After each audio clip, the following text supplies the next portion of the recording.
Good morning and welcome to the December 15th, 2022 meeting of the DC Historic Preservation Review Board.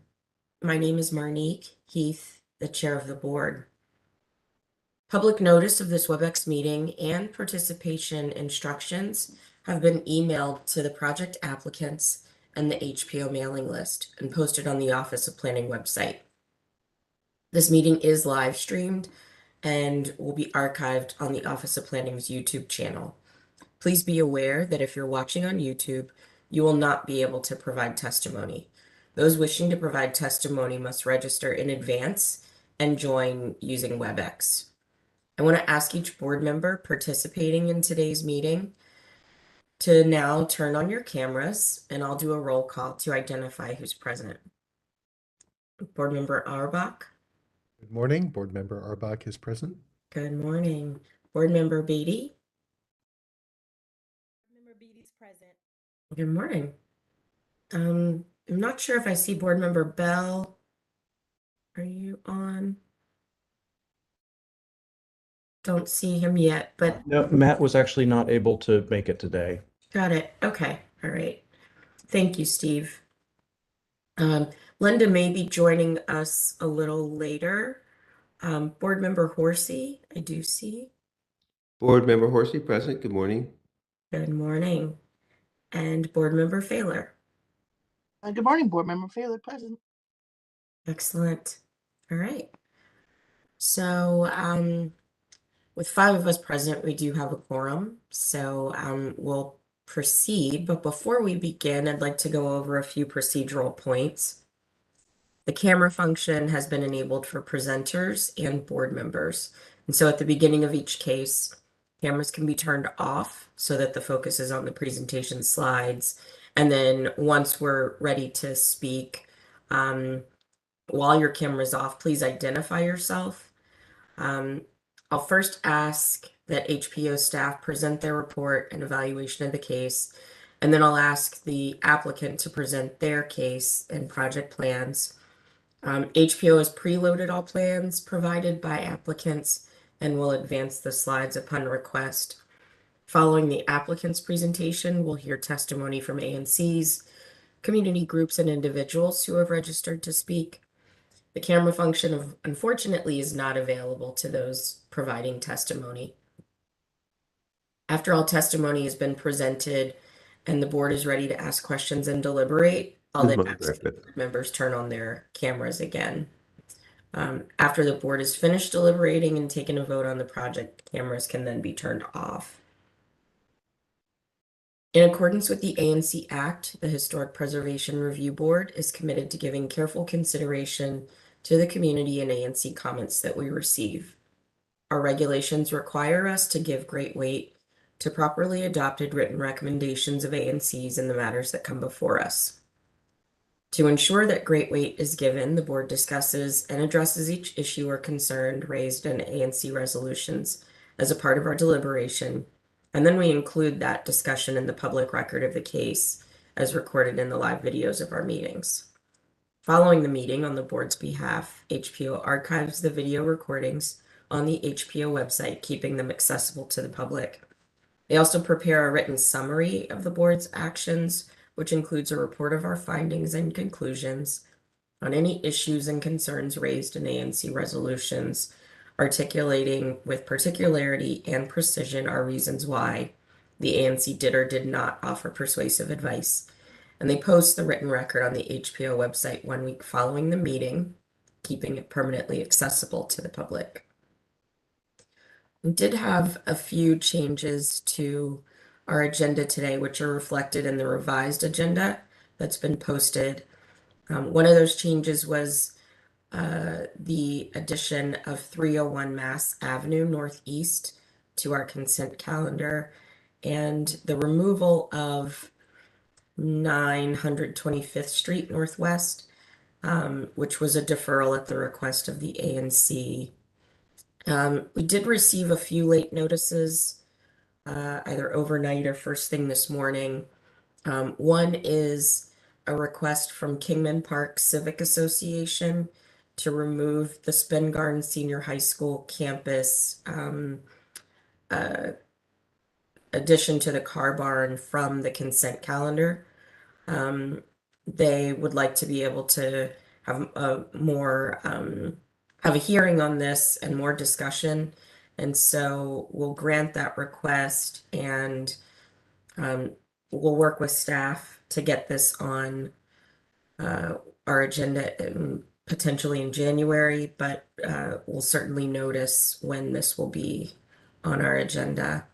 We also received ANC comments from ANC 6C on 301 Massachusetts Avenue Northeast. This is also in the box file now, and although the ANC is in support of this concept, I did just want to note that they had comments that they made about their recommendation for the roof being a gabled rather than a pitched, as the staff has recommended. So I trust that that is something that the staff can work through with this applicant, should the board approve this case on our consent calendar. Are there any other comments on cases? Marnie, this is Okay, Steve. go ahead. I just wanted to remind you that there is a commissioner present who would like to address the board regarding 621 Florida Avenue in LaDroit Park. Thank you for that, Steve. This is Juliana speaking. We do actually have two commissioners from ANC 1B on the line, Patrick Okay. Nelson and Larry Handerhan. Okay, both wanting to speak on 621 Florida Avenue? Correct. Okay. All right, well then why don't we hear from them before we take comments from the board, in case anything they say sparks additional board comments.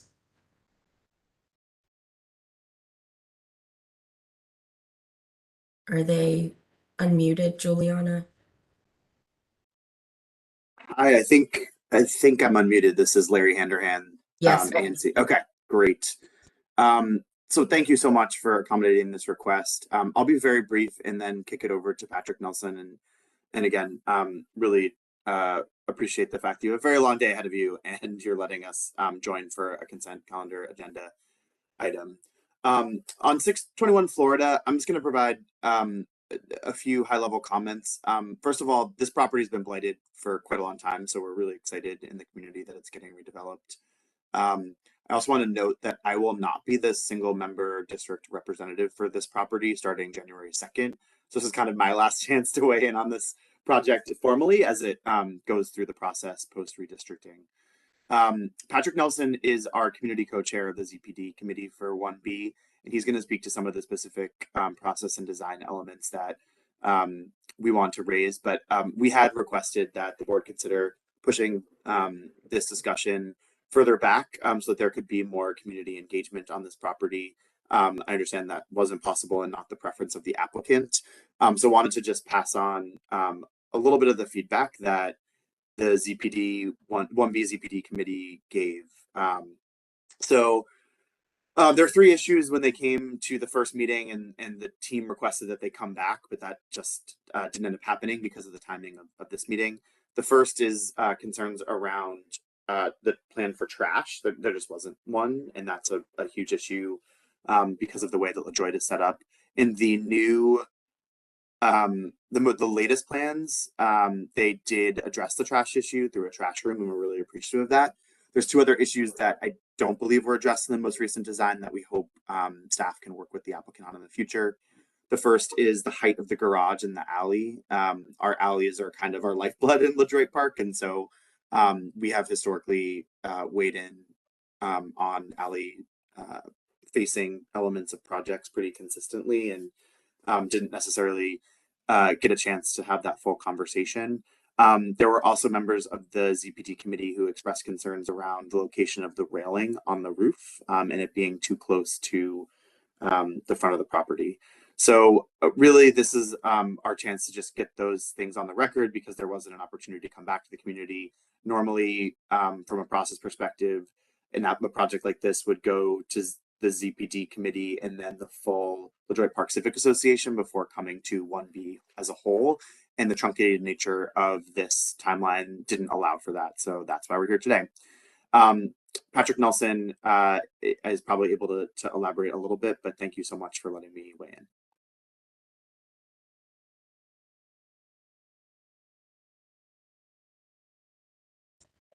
Thank you for your comments and for participating today to share this with us. Ms. Patrick, Good morning, folks. morning. I don't have a whole lot more to say than what Larry has said. I basically gave him all of my comments because I didn't realize that I was going to be able to sign in since I never got a link to register.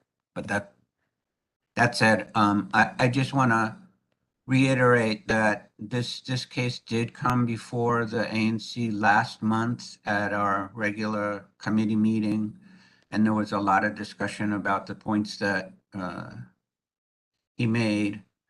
And there was a bit of a concern that we wanted to make sure that they were addressed prior to it coming before you and voting on it. And the applicant basically wanted the ANC to sign off on their acknowledging that there was problems and that they would work on dealing with them when they came in front of you. And would we give them the blessing, even though they didn't have a concrete idea of how they were going to deal with these issues? And the committee was very adamant, as well as a number of community members, that that was not acceptable. They should come back to us with the actual design and get us a chance to really weigh in on it. The big issue, like Larry said, was the fact that there was no receptacle area for trash at all. They were basically saying that they had an agreement with the church next door, that they were going to use the spot behind their building, and that was just not acceptable to us on the grounds that the church could sell their property, and then where would they put their trash? And the other issue was the height of what is actually now a garage in the alley, and they're building a whole nother second floor on that. And there was a lot of concern about the fact that technically they're adding above what normally is the height allowable, since this site is actually on a square divided into two pieces. The front part being the arts overlay piece, and the second, the back half, which is the garage, is actually in an RF1 zone. And when I brought that up, the architect said, well, we already talked to the zoning people and they have allowed us to make the whole site the arts overlay. I said, well, that's nice that you haven't informed us of that. You didn't send us any information on that, and we're going with what we have. So we just wanted to stress to the commission that that was a concern, that he was going much higher than what would normally be allowed in that zone, and because of the fact that it's part of the alley. And then the last thing, as Larry said, was the railing that he's proposing on the roof is right on the edge, and there was a lot of concern that that's going to be seen from certain locations on Florida Avenue, and that it should be set back from the edge, since it's only there because of the air conditioning and condenser units and the solar panels that he's planning. He's not using it as a roof deck. Other than that, I don't have anything specific to say further, unless there's specific questions that you guys have of me. Thank you for allowing me to at least speak. Thank you, Commissioner. Do board members have any questions for either of the ANC commissioners? Yeah, I'll ask one. You've referenced sort of the lack of opportunity. Has this applicant come before the ANC and made, presentations and been engaged? They came before the committee last month, and it was kind of at the behest of a resident who brought to the attention of the committee that this was a case that needed to be reviewed. To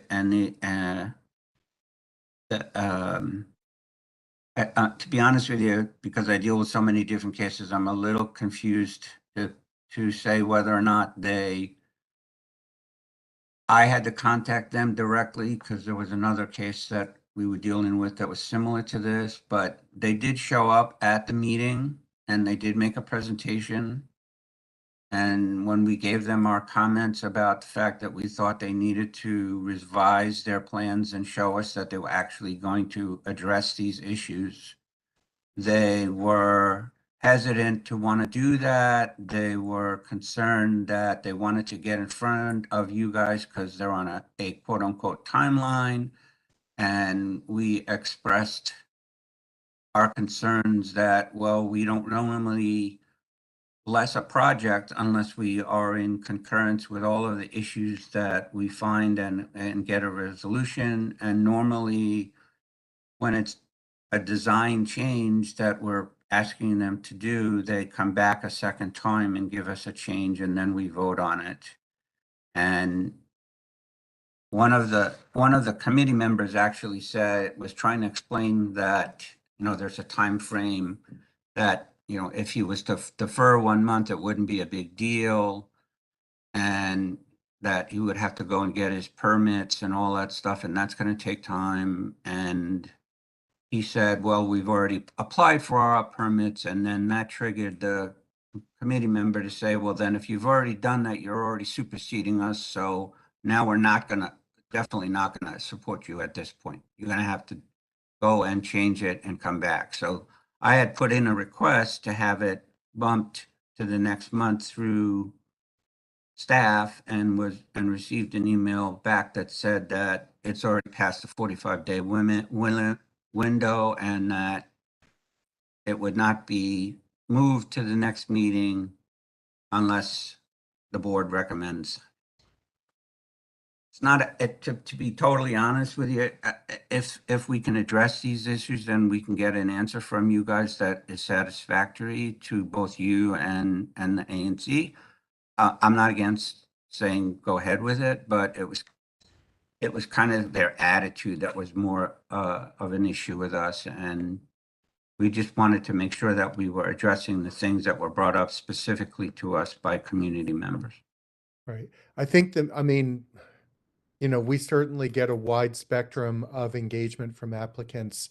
I think my main issue with your and your colleagues' testimony is that most of the issues are dealing with issues related to zoning and not really preservation. And I'll defer to the chair in terms of how she would like to deal with that. I was really just interested to understand the degree of engagement this applicant has made given the issues articulated. Thank you. Thanks, Andrew. So just to clarify, this project has not been before the full ANC nor received a vote with any recommendations. Is that correct? That is correct. Okay, thank you. And nor has it gone to the local civic association, which I assume is somewhat involved in these kinds of projects typically? That is correct. That is also correct, yes. Well, I would recommend that this be done and that it come back to us later. I have looked at the drawings and I do have concerns about the height of the rear addition to what's now a garage. I haven't been to the site because I don't typically go for consent calendar cases, but I think this does need a better look by the community and an official statement from the ANC since there appear to be issues.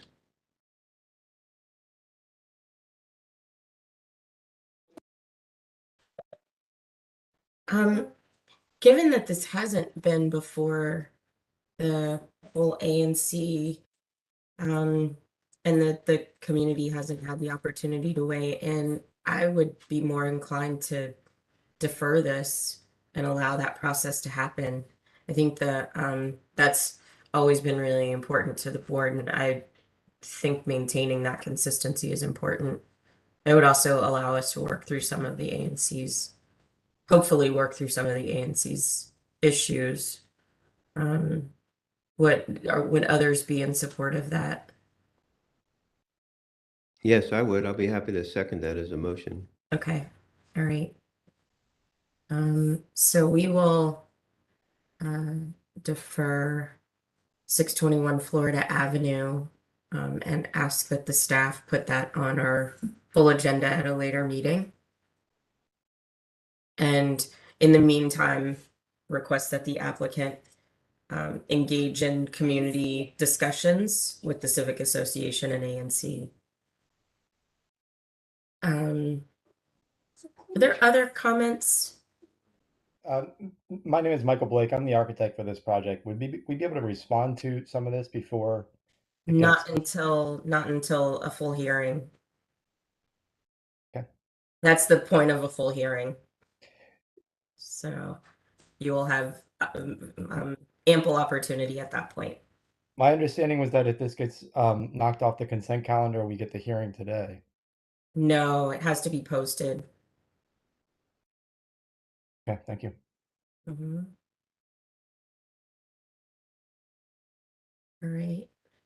Only to say, Marnik, I'm sure you would say this too, but if the person who just spoke from the community is not able to attend virtually, certainly you have the ability to send a letter or comments, and we read all of those letters. So Yeah, absolutely. Thanks, Gretchen. All right. Any other comments on this case on 621 Florida Avenue Northwest before we open up comments to the other consent calendar cases?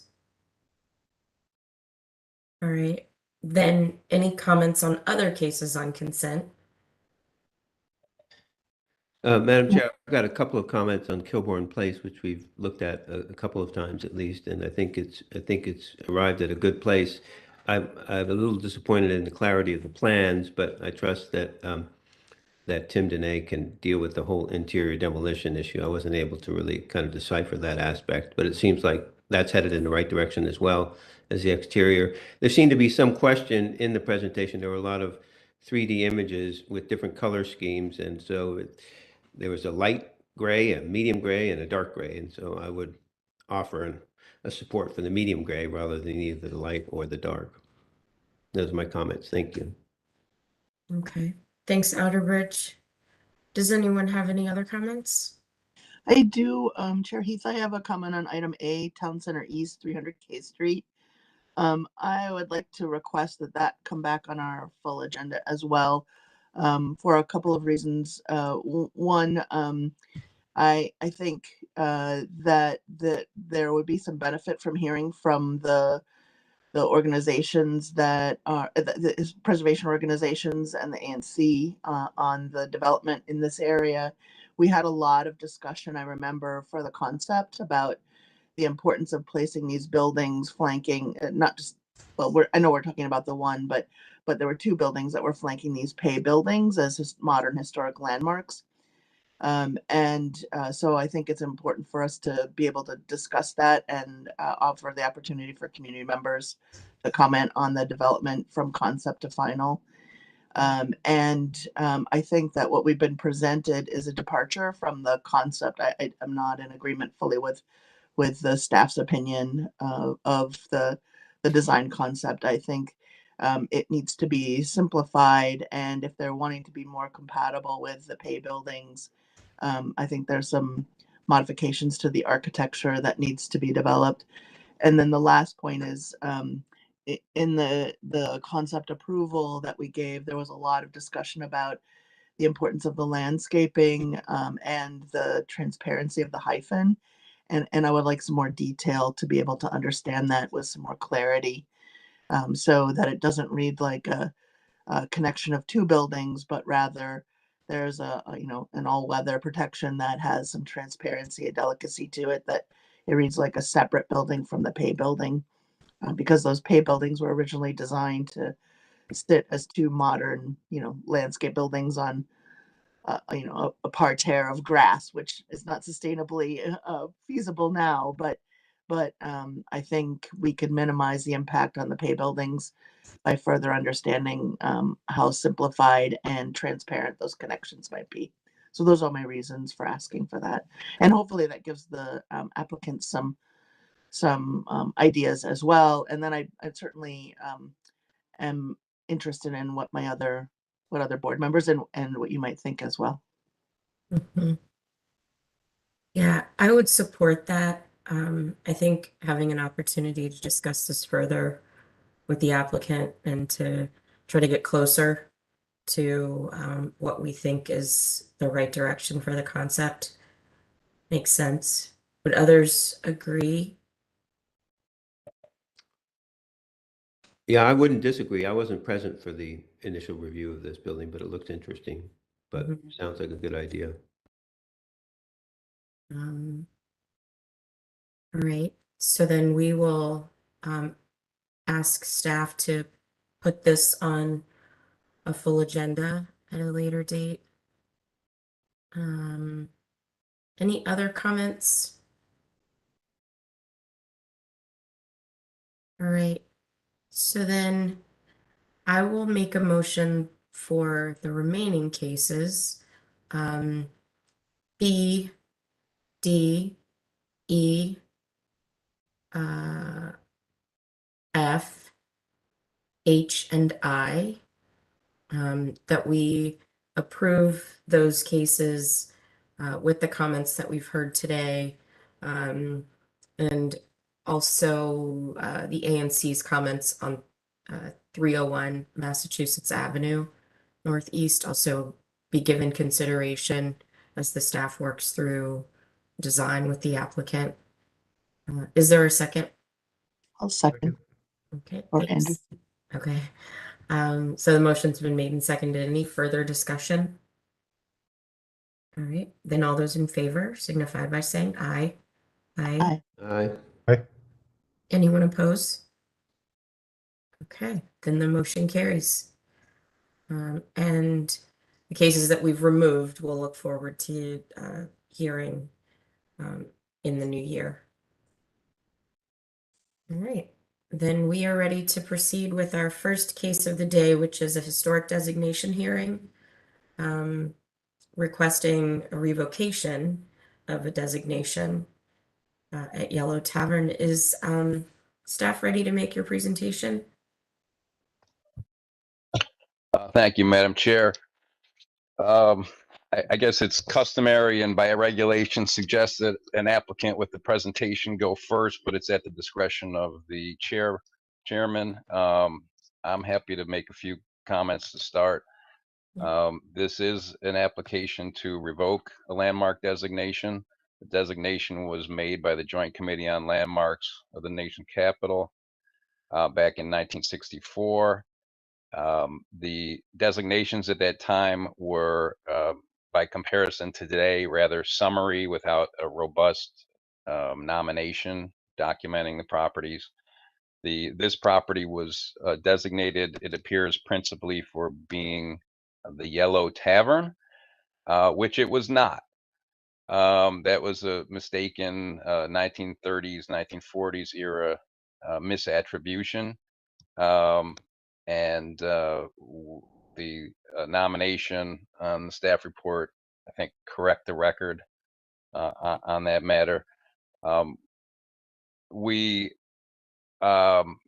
that's sort of put a long story short, but we considered whether this might be nominated for simply being a federal period house. And we concluded that one, it has some integrity issues.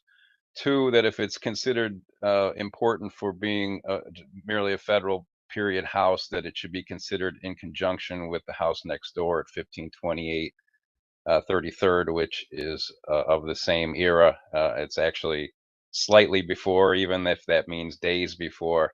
But the two are clearly related and presumably one campaign of construction. And three, that although it probably in many other neighborhoods, simply being a federal era house might make it eligible for designation. Within Georgetown, that has many such buildings, it does not rise to the level of being especially distinctive for that reason. Architecturally, it lacks, for instance, neoclassical details, which were particularly characteristic of the federal era architecture. So we would recommend that the designation be revoked. We raised one issue of a rather latter-day association with a figure of note, Charles Chillingworth, who was a captain and then an admiral. He was promoted while he lived in this house. He was a decorated World War II veteran and a commander of a destroyer in the Pacific. And of course, that preceded his ownership and occupation of the property. He then went back into sea service during the Korean War and was again decorated. So that was during his tenure here. And he also worked at the Pentagon. That may deserve further exploration, but we don't feel confident that the property should be designated for that reason, both because it hasn't been fully documented and because there are so many notable military and civil officials in the nation's capital that we're not certain that it also rises to the level of distinction for association with an important person.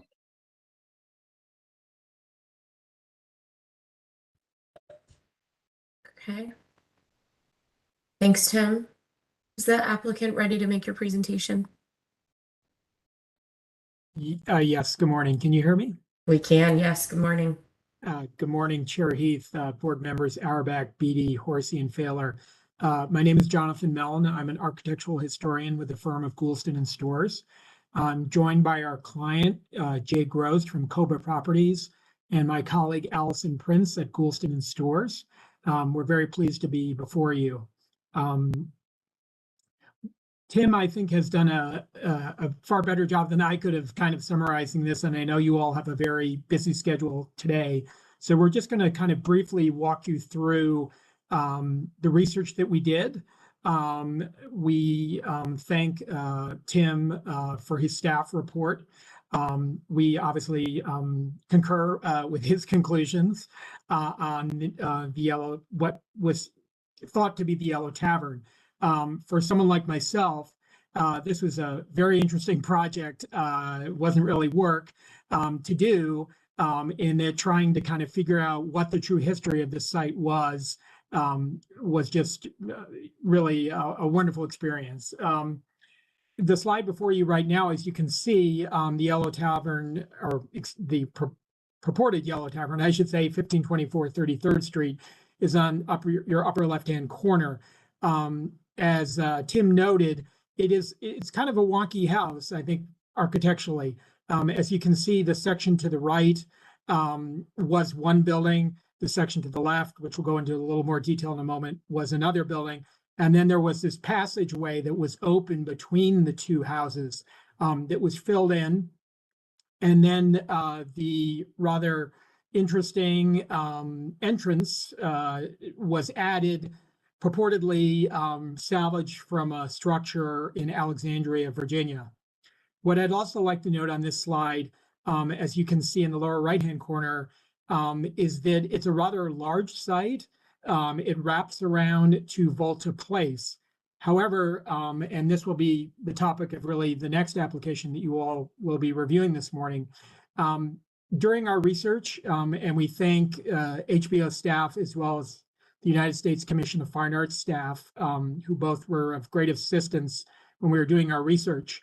The lots that fronted onto Volta Place were separate lots, and until the 1950s actually contained two frame buildings that were demolished when the owner of this site sought to create a much larger rear yard. You'll see some photos in a moment. There's an enormous swimming pool, in-ground swimming pool in the rear yard.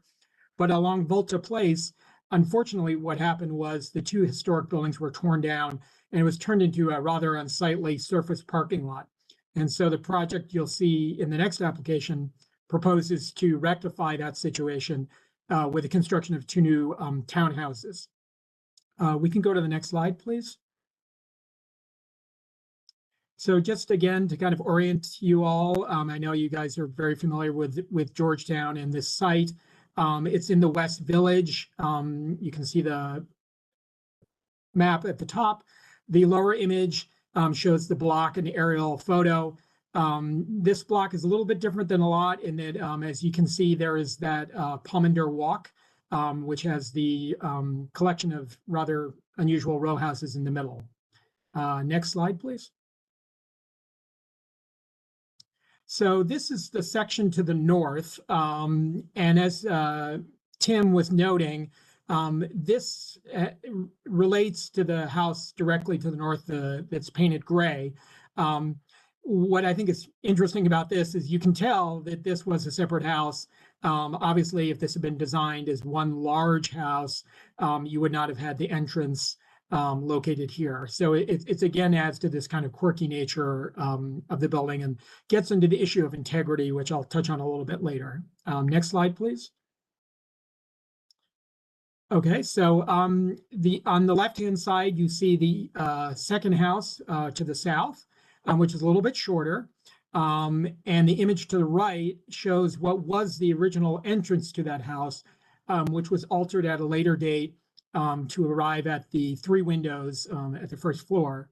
And then the center image is that what had been, as I noted, that open space, areaway between these 2 houses, it was covered over. And then this salvage, allegedly this salvage piece of a house in Alexandria, Virginia was brought and added to kind of this cobbled together, this very unusual federal type home. Next slide, please. And here is the famous plaque. We go into quite a bit of detail on this in our nomination or proposed revocation of the nomination, I should say, as does Tim in his staff report. What's fascinating to me as an architectural historian, as has been noted, is pretty quickly after the plaque was put up, there was a realization that some errors had been made. Nevertheless, as we all know, once plaques are put up or statues, it's often hard to get them down. So it still is there. But what we really, our goal, my goal personally, was to make sure that the historic record was correct. I'm sure you have all heard, being involved in the preservation community, kind of various jokes related to, you know, if George Washington or Lafayette had slept or hung out at every one of these buildings, they would have never been at their own homes. So it's not surprising that this was attributed to, you know, oh, this is where, you know, these famous figures from American history, you know, spent time. However, I think the record, as Tim noted, is quite clear that this was in fact not a tavern. And I'll go into that a little bit more in the following slides. So next slide, please. These are 2 images of the rear of the building facing west. On the right-hand side, you have the lower portion of the separate building that had that front entrance that was removed and turned into a 3rd window. As you can see, there is a later addition, 1-story addition to your far right-hand side. In the middle is that connecting piece that was filled in, not as attractively on the rear as it was on the front. And then on the left-hand side of your screen is a large 2-story addition that is much later, dating from post-1950. Next slide, please. These are just a few images of the rear yard. The image on your left is looking west, up from the rear of the house. And then the image on your right is looking north. This is the enormous, and when I say enormous, Esther Williams would have been very happy to swim in it, swimming pool that was installed in the yard. And then beyond that is where you will see where there would be the parking area that I mentioned on Volta. Next slide, please. This is looking southeast from Volta Place. This is the surface parking lot with the frontage on Volta and a small alley. As I noted earlier, this is where there were 2 frame buildings that were sadly demolished in the 1950s for this surface parking lot. And I think it's fair for me to say that when the project you'll be hearing next went before the Old Georgetown Board, everyone, including CFA staff, was very pleased to hear that the fabric of the streetscape will be stitched back together with the construction of the 2 new row houses. Next slide, please. When I had been in the house, obviously initially, and our client was great about providing access. Whenever you go into a historic house, you're always hoping, if you're an architectural historian, that you're going to see some amazing historic details. As you can see from these photos, there's really none. Both originally separate houses, and then in the image on your left is that what had been that open space that was then enclosed, connecting the 2 houses, have been altered considerably over the years, with very little to none in the way of original historic fabric. Next image, please. These are just some more photos. The image on your left is that 2-story rear addition that I mentioned from post-1950s. And the image on the right is the 2nd story of the smaller building. But again, as you can see, there have been notable alterations on the interiors of the entire structure. Next image, please. So I know you have a busy schedule, Chair Heath, so I won't go through all of our research, just to say that we were fortunate to really have the time to go through this. Our client was great about giving us the time and the resources to adequately, fully research the history of this site. As Tim noted, what was very helpful was at the Georgetown Library, we found a number of letters related to this site, including a notable letter from 1968 from the Colonial Dames, Eleanor Templeman, in which the installation of the placard is discussed, and which really talks about how pretty early on there were some rumblings about this perhaps was not, in fact, ever a tavern. Next slide, please. Again, just some more of the resources we found. In addition, the Evening Star, as you probably all know, is a wonderful resource. And there were actually a number of articles related to the Yellow Tavern. And what they clearly showed was that the Yellow Tavern was not on 33rd Street. It was, in fact, on what is now Wisconsin Avenue. And this makes sense when I did some research on the taverns in Georgetown. And as you all know, it was a waterfront community, so there were quite a few taverns. The idea that you would have put a tavern on a residential street of pretty modestly scaled houses never really fit.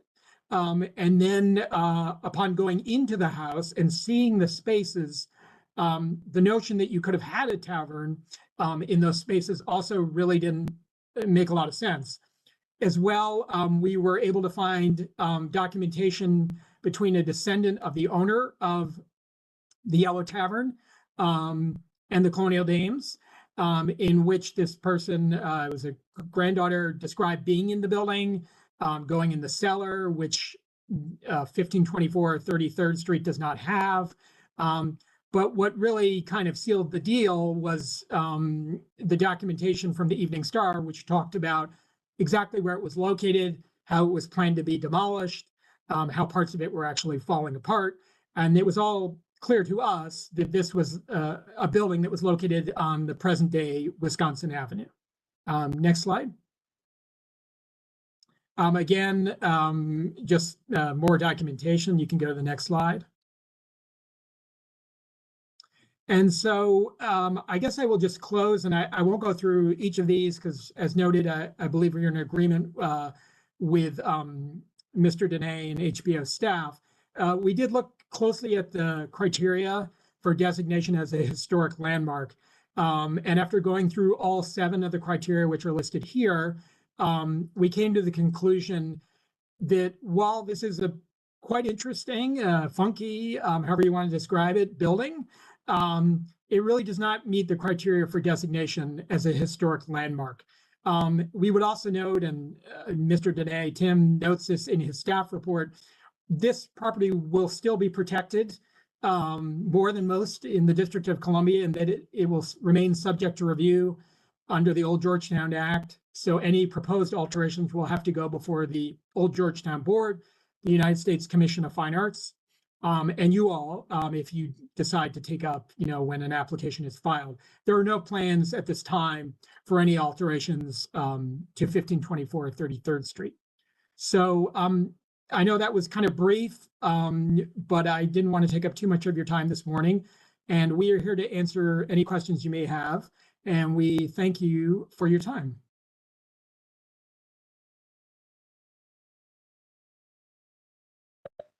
Thank you. Do board members have any questions for Mr. Mellon as the applicant? Yes, I have a question, please. Is it the intention, well, first of all, let me ask you, I'm in agreement with the proposal to delist this.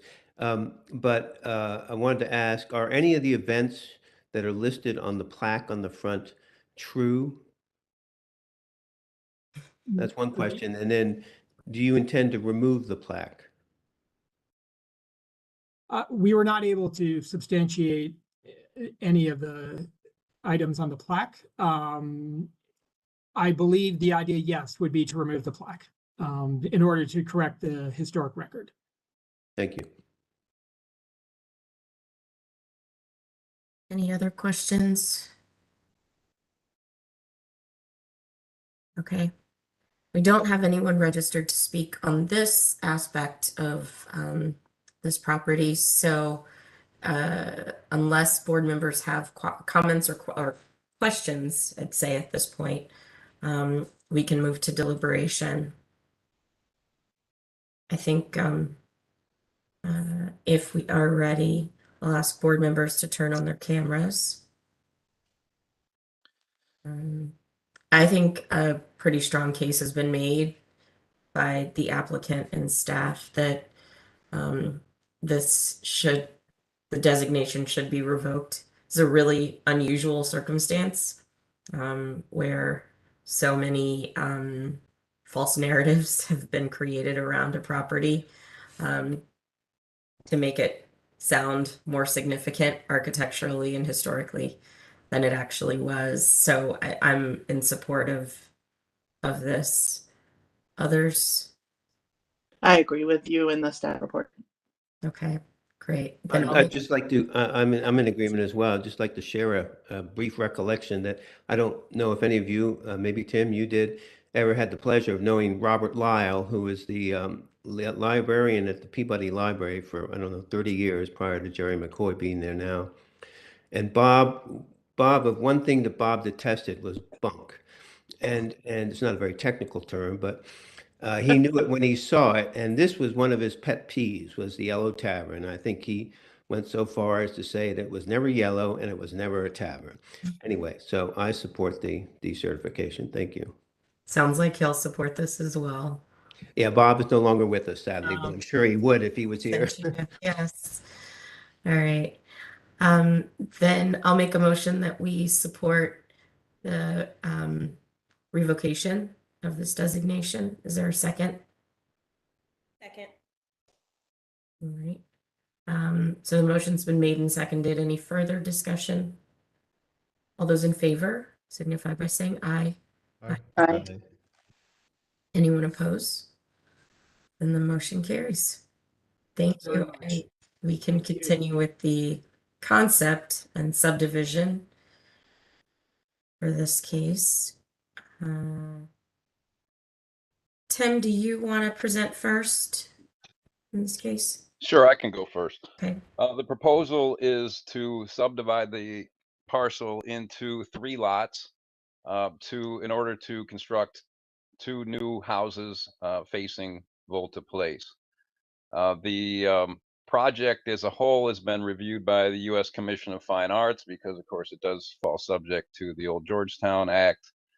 The CFA has approved it in concept and will review the permit level application. But the CFA does not have jurisdiction over subdivisions.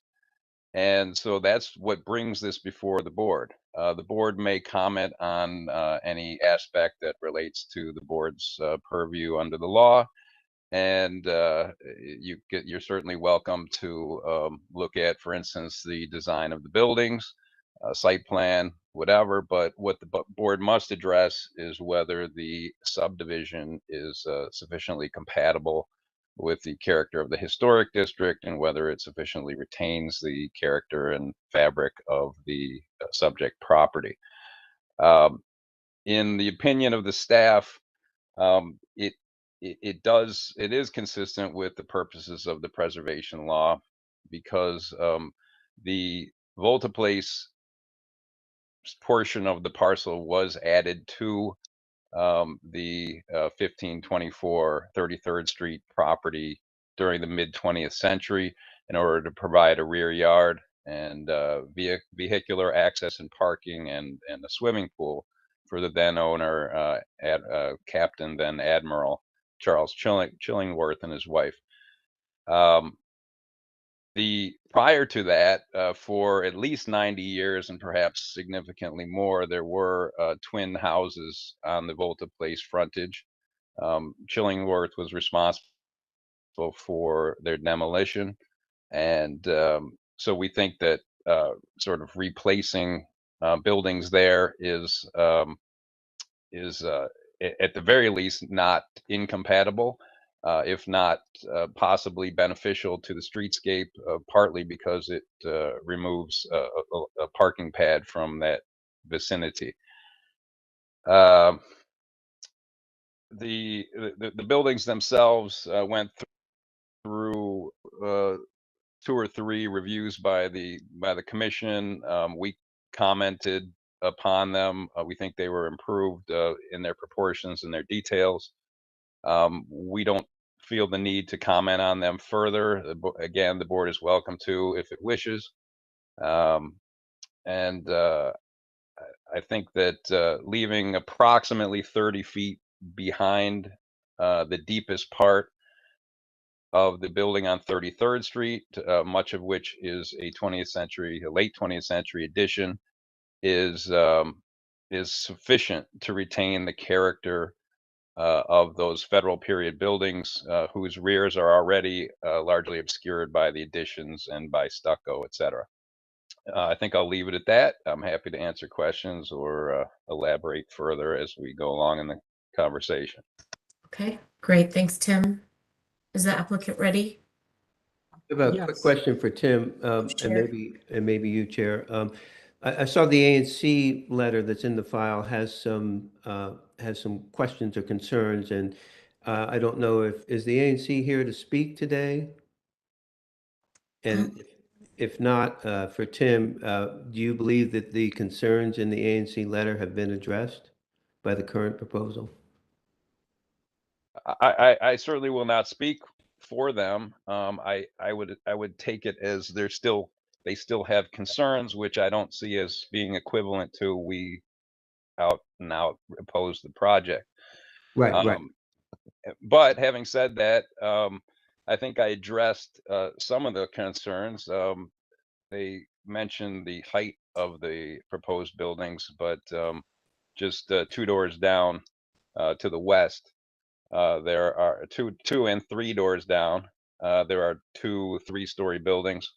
There are 2-story, 2.5-story, and 3-story buildings on this particular street, this block, and we don't think it's incompatible for new construction to be 3 stories tall.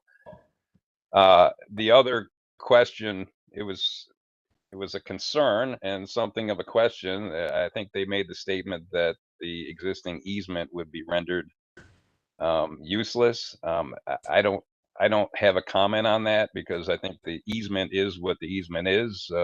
Whatever that is specified in terms of its location and its extent is what it is. I don't see that as being its function. I don't see that as being a particular issue or concern for the board. Not meaning that the board members wouldn't be personally concerned about it, but that it's not really a matter of compatibility with the character of the historic district, or even retention of the character of the property. It seems to fall outside our purview exactly how the lots will be used and people will traverse them. Very good, thank you. All right. Okay. Is the applicant ready? Yes. Good morning again. Jonathan Mellon, architectural historian with the firm of Goulston and Storrs.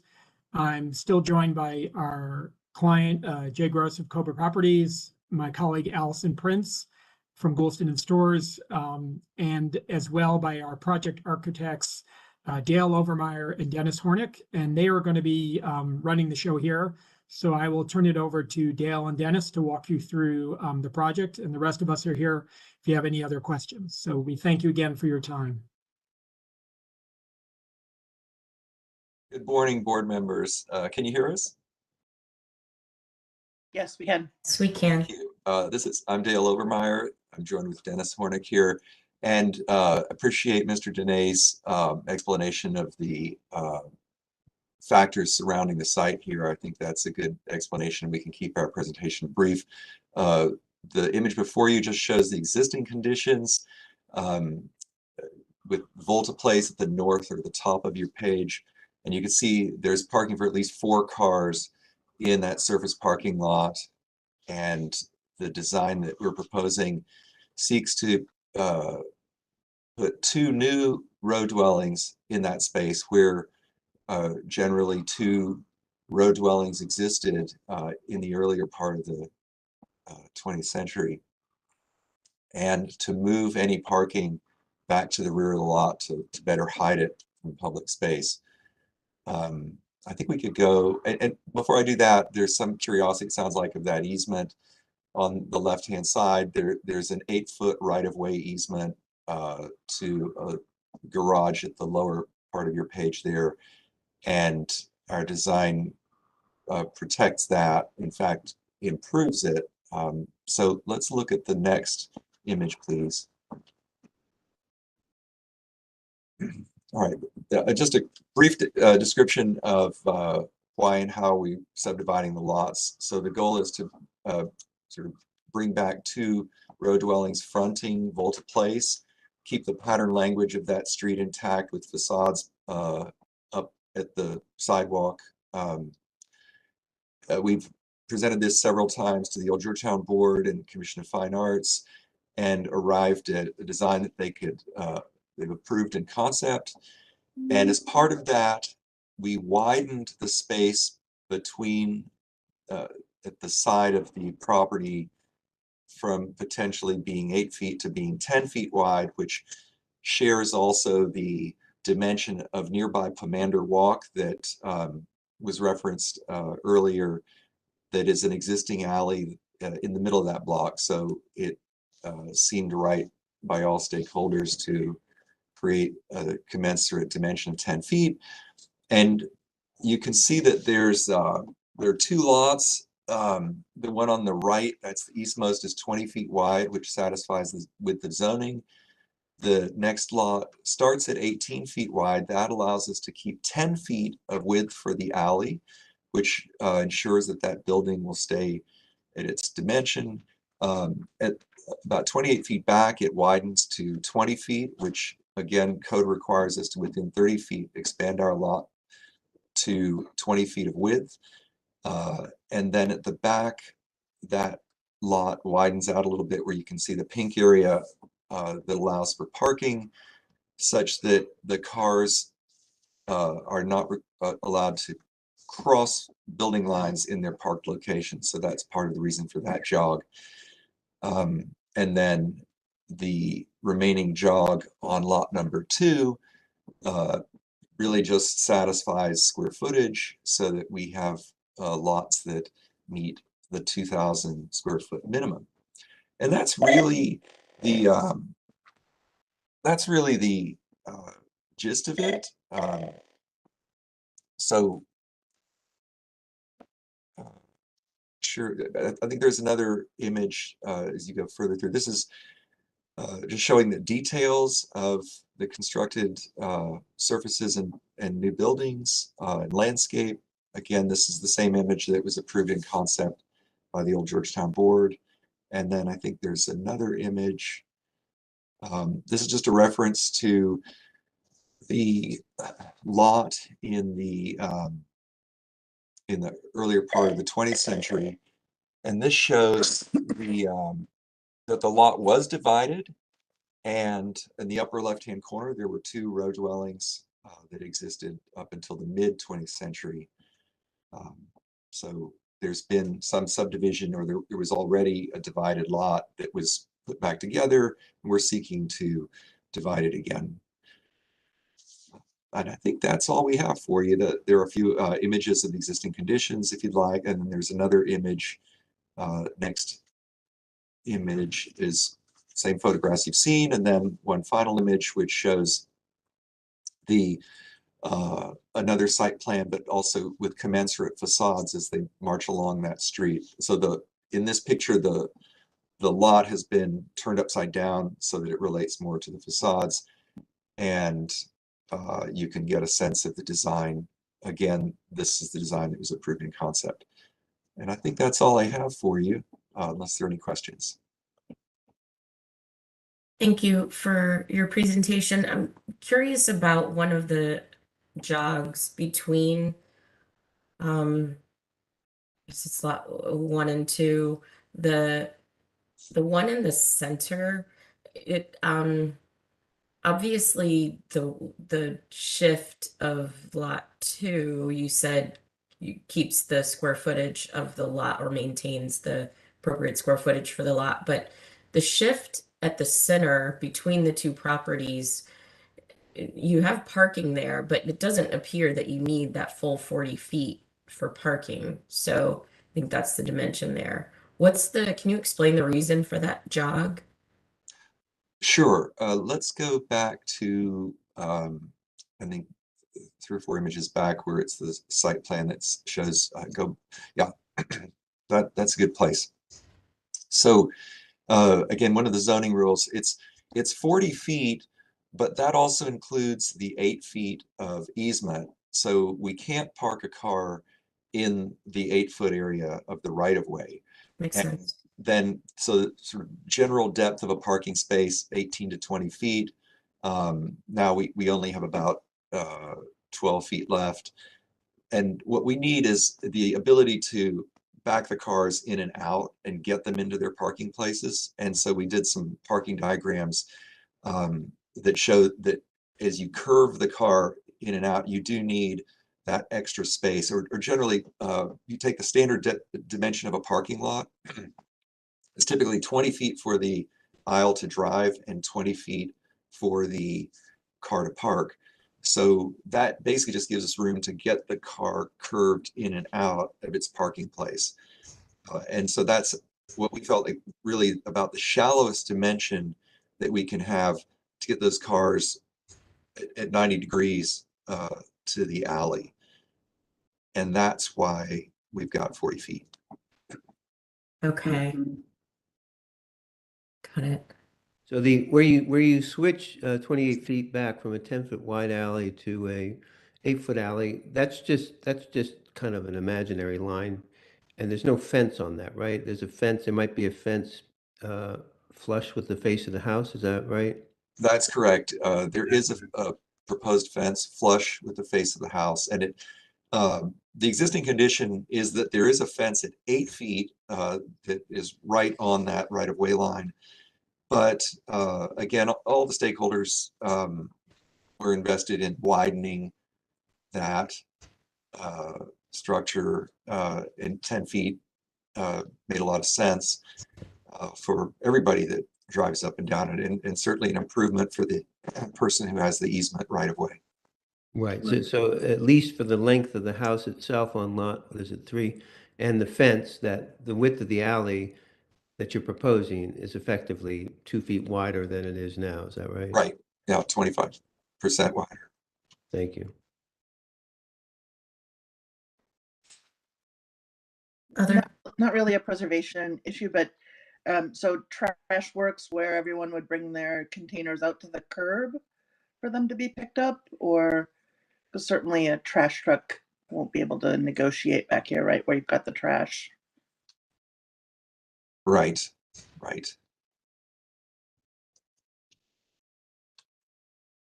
And then the bottom car where you've got the 9-foot width, where they go from the 10-foot to the 8-foot width, and then they've got to make this 90-degree turn in a just over 10-foot wide, ending in a 9-foot wide spot. I mean, hypothetically, somebody could put a fence on this property line, right? That you're proposing. Hypothetically, they could, however, that would clearly create some issues. And I think that there will be a private easement established for how those spaces get used and shared, because there's some efficiency to the shared space there. And so I think that they would, as you can see, this relies on being able to cross from one lot to the other to access the rear property anyway. And so I'm sure they would develop some private right-of-way easements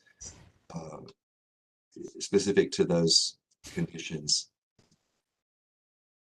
But those easements are not part of your subdivision. You're relying on the goodwill of whoever may move into these two properties and the existing property at this point, correct? Correct.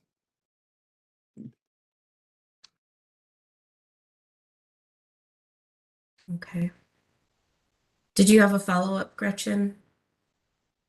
No, thanks for asking. Okay. Anyone else have questions?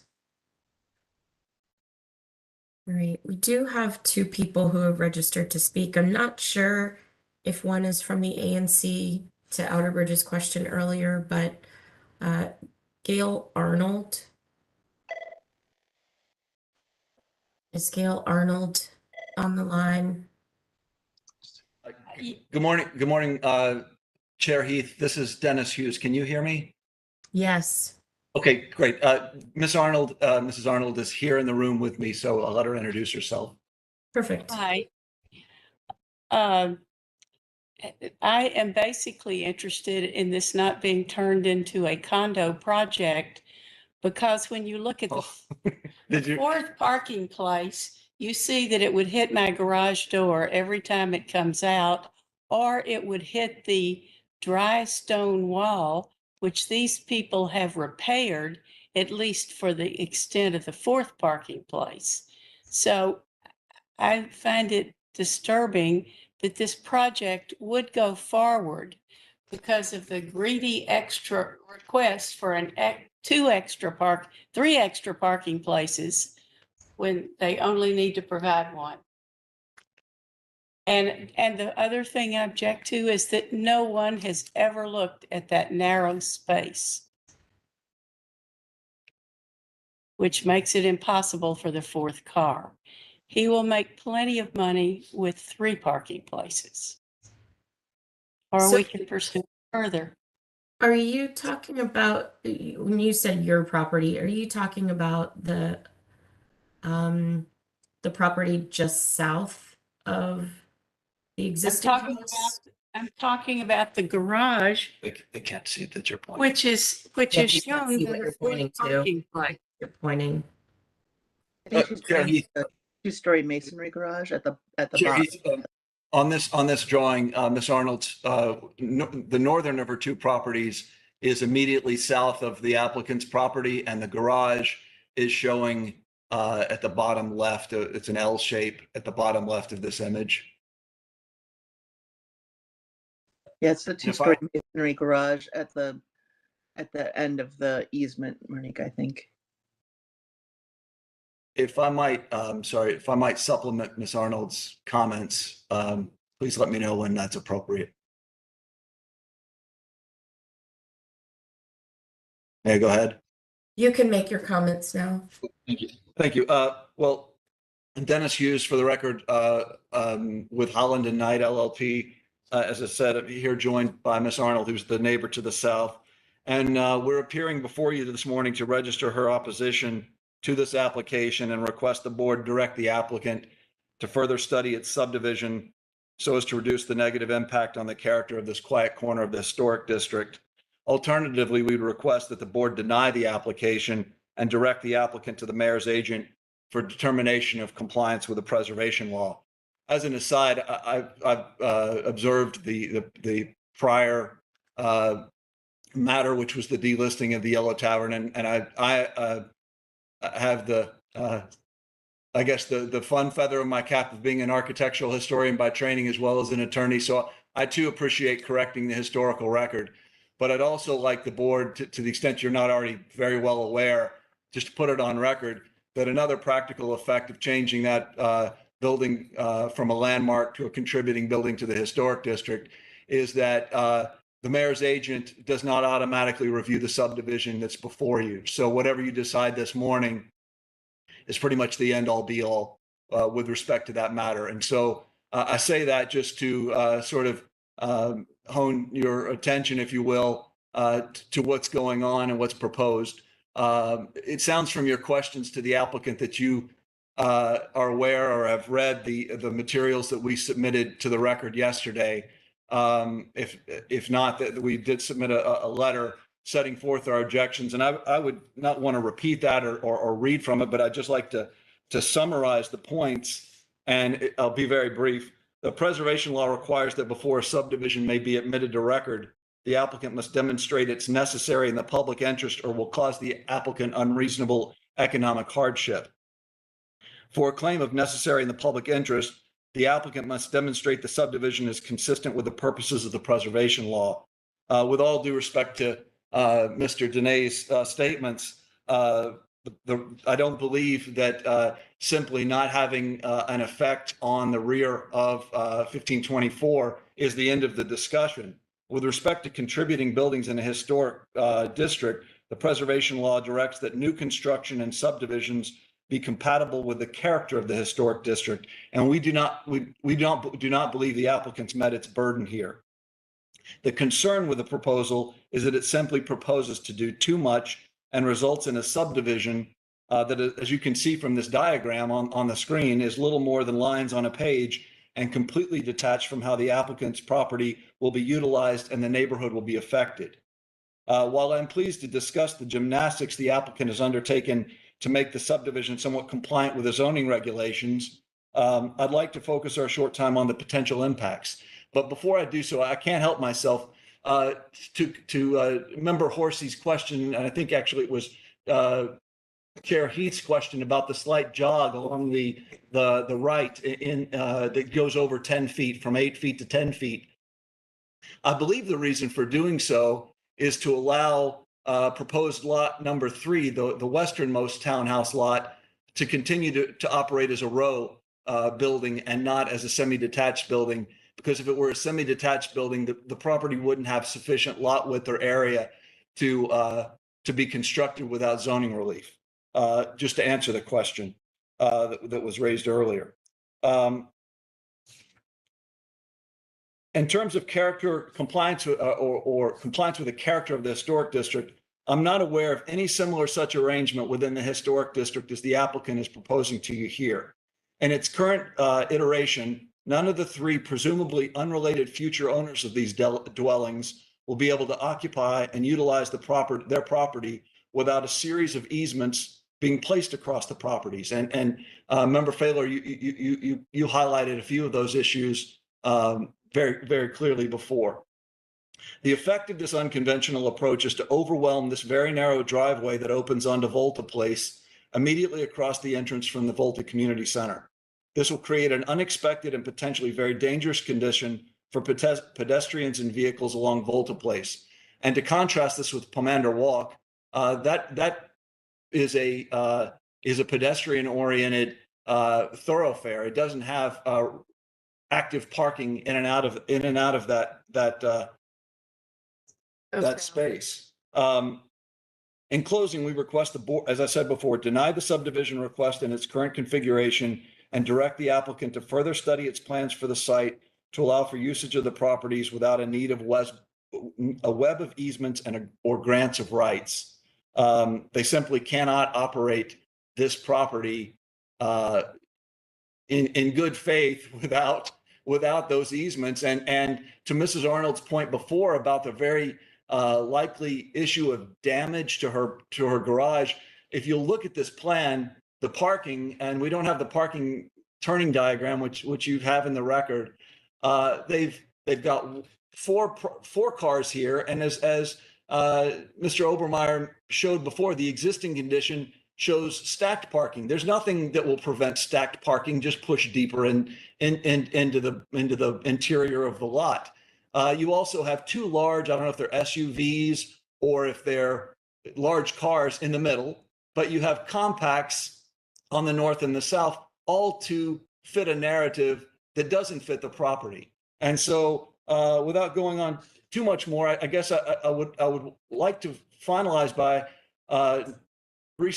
circling back to the ANC report. The ANC voted unanimously on 2 occasions to oppose the scale of this application and the effect on the character of the historic district, both to the old Georgetown Board and Commission of Fine Arts, and then at the next meeting to this board. And you've received those letters. Should the board wish to have more color on the ANC's position, I don't believe staff reached out to the ANC, which is, I wish they had, and it's as the regulations would provide. I think the ANC should have an opportunity to speak more extensively. Unfortunately, they're not here, but certainly that's a matter that is appropriately before the mayor's agent. And that would allow a more robust opportunity for discussion of the preservation law. So I'll be quiet after that, but thank you for your time and attention to our concerns. Thank you.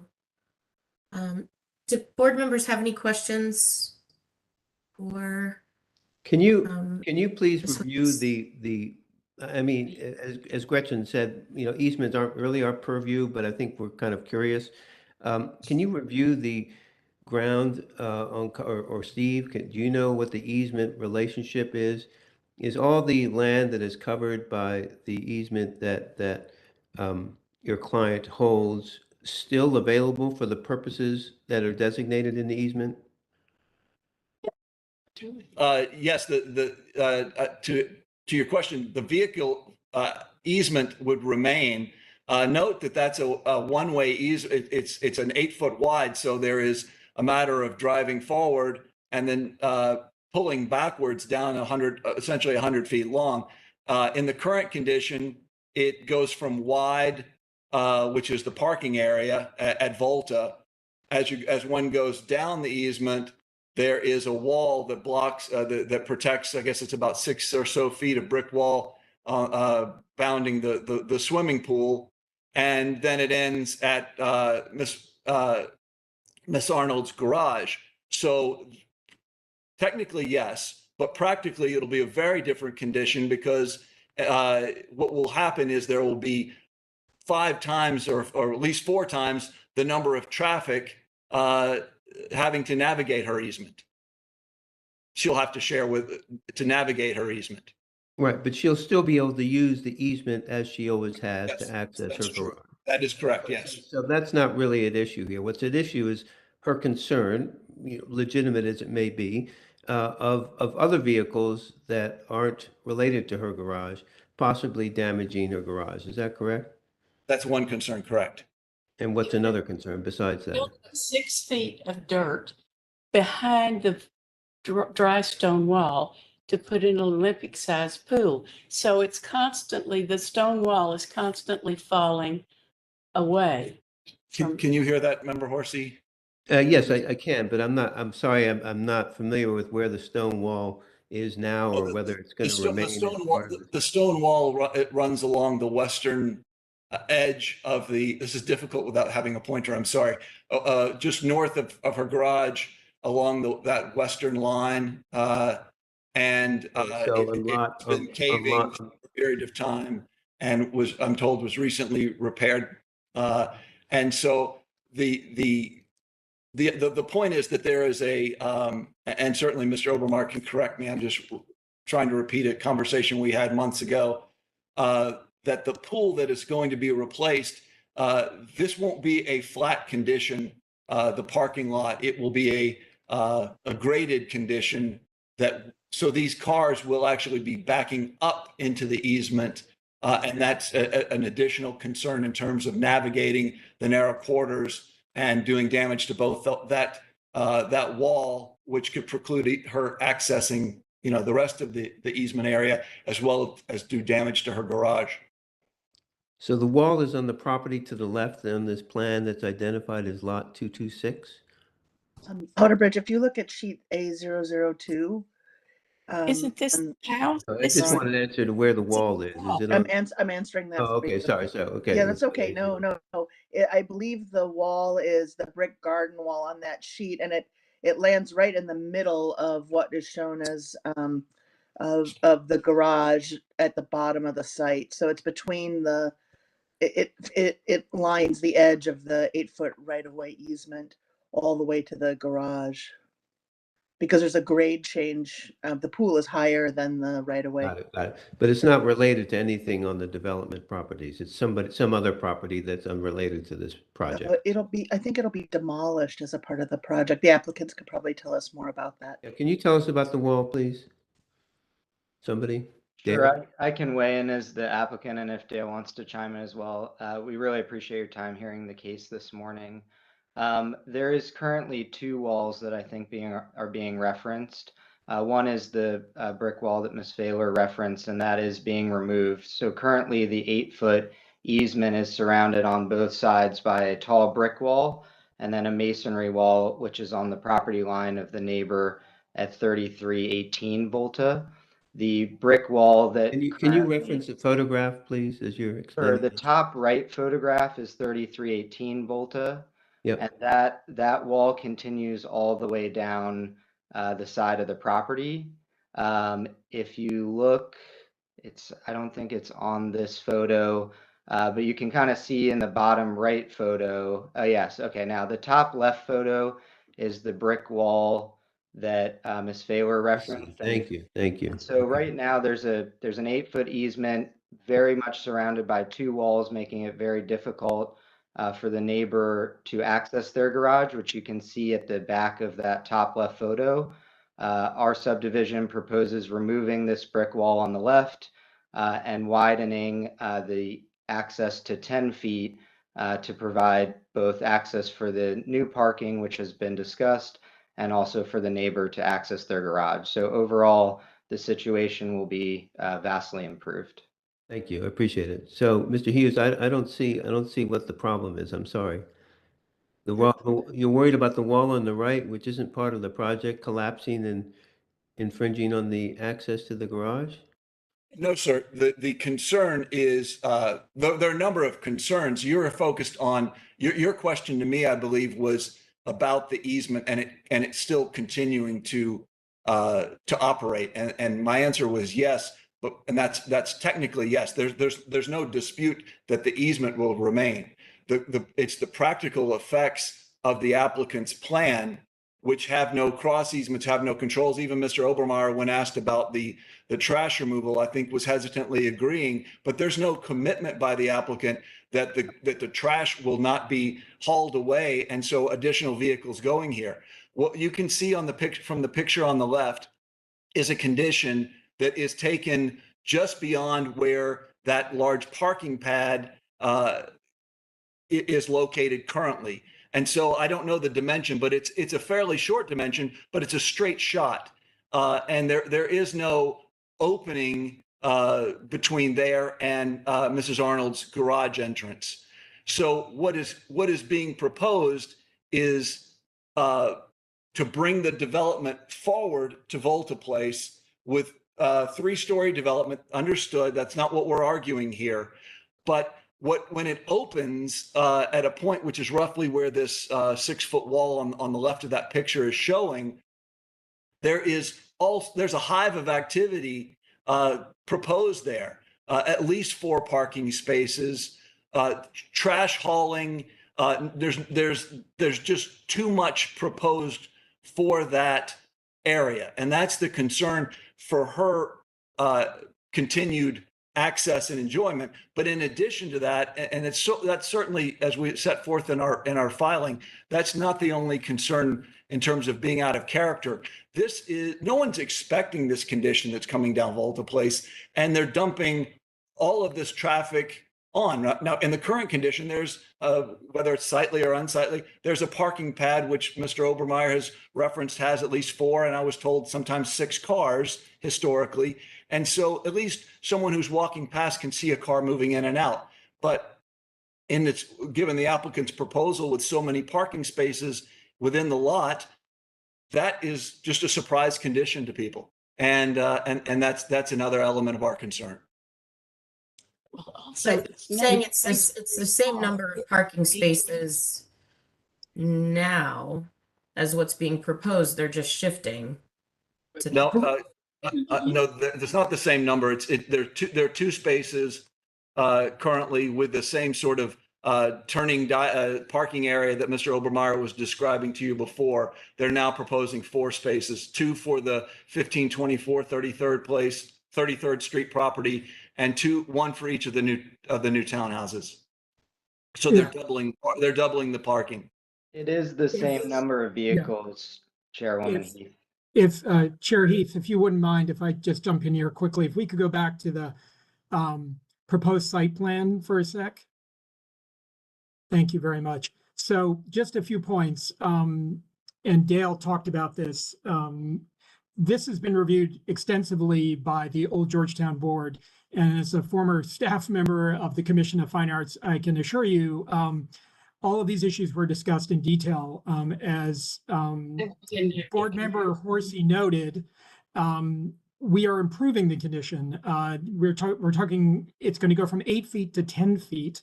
I happen to be a Georgetown resident, and whenever I've walked by this site, there are often 5-6 cars parked in this surface parking lot. So the notion that we're increasing the number of cars parked here is not correct. But the other point that Board Member Failer had a very good question, and I don't want to speak for our client, but what I can assure you is the idea Dennis noted or stated that, you know, these 3 houses would be sold off, and then what's to keep somebody from putting up a fence so that nobody could drive in there.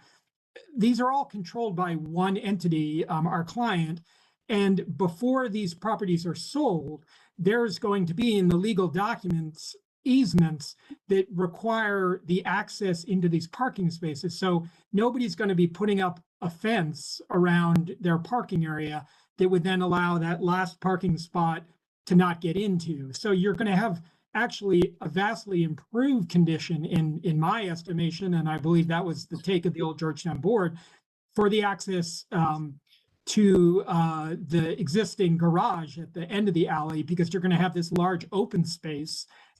So we actually see it as an improvement, but I just wanted to correct a few points there, that there was never the idea that these would just be sold off and then it would be a free-for-all where these people could decide how they're going to get into their parking spaces. That will all be, you know, clearly laid out in the documents once these buildings are constructed.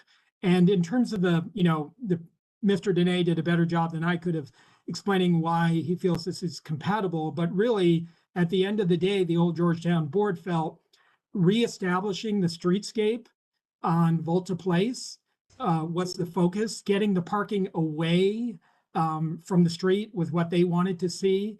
And again, as a resident, I would disagree with Dennis a bit.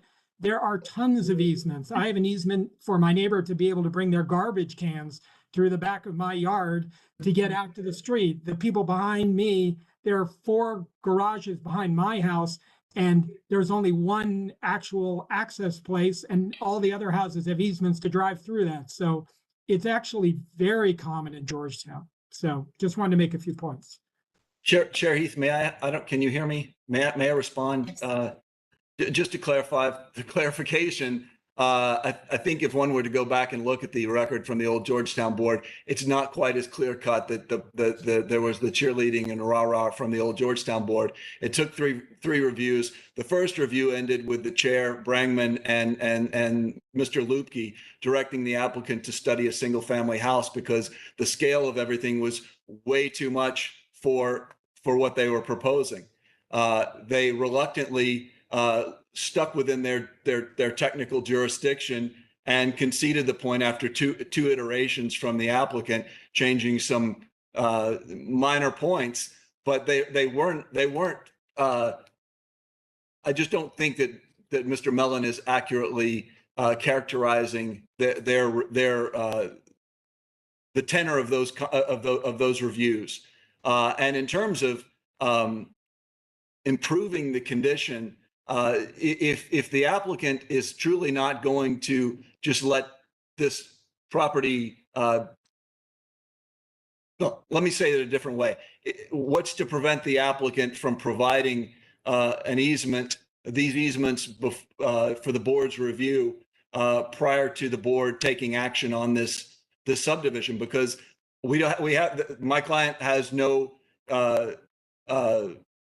recourse here. We're just going on, though the applicant will certainly do this, and it's common everywhere. I don't believe that to be the case. And I certainly don't think the applicant can point to a situation where they're proposing a subdivision has been approved where the lines on the page are completely irreflective of the operation of the property. And finally, on the point about 5 or 6 cars parking in the spaces along Volta Place currently, that caused a visceral reaction from Mrs. Arnold. But I'll say, absent, there's nothing to prevent these property owners from double parking deep in the lot. It's the same situation. That's why there's just too much going on here that we think is inappropriate and inconsistent with the character of the historic district. Thank you. Wait, and it will end up with it becoming a group house for college. So if they double parked on the lot, wouldn't they be into your prescribed easement area, one in back of the other? Possibly, but not if they have compact cars as they're showing here. That's the required turn parking area. Okay. And Member Horsey, they could, but there's nothing that Mrs. Arnold can do to address it. I mean, it's simply, who does she turn to? Well, who owns the lot?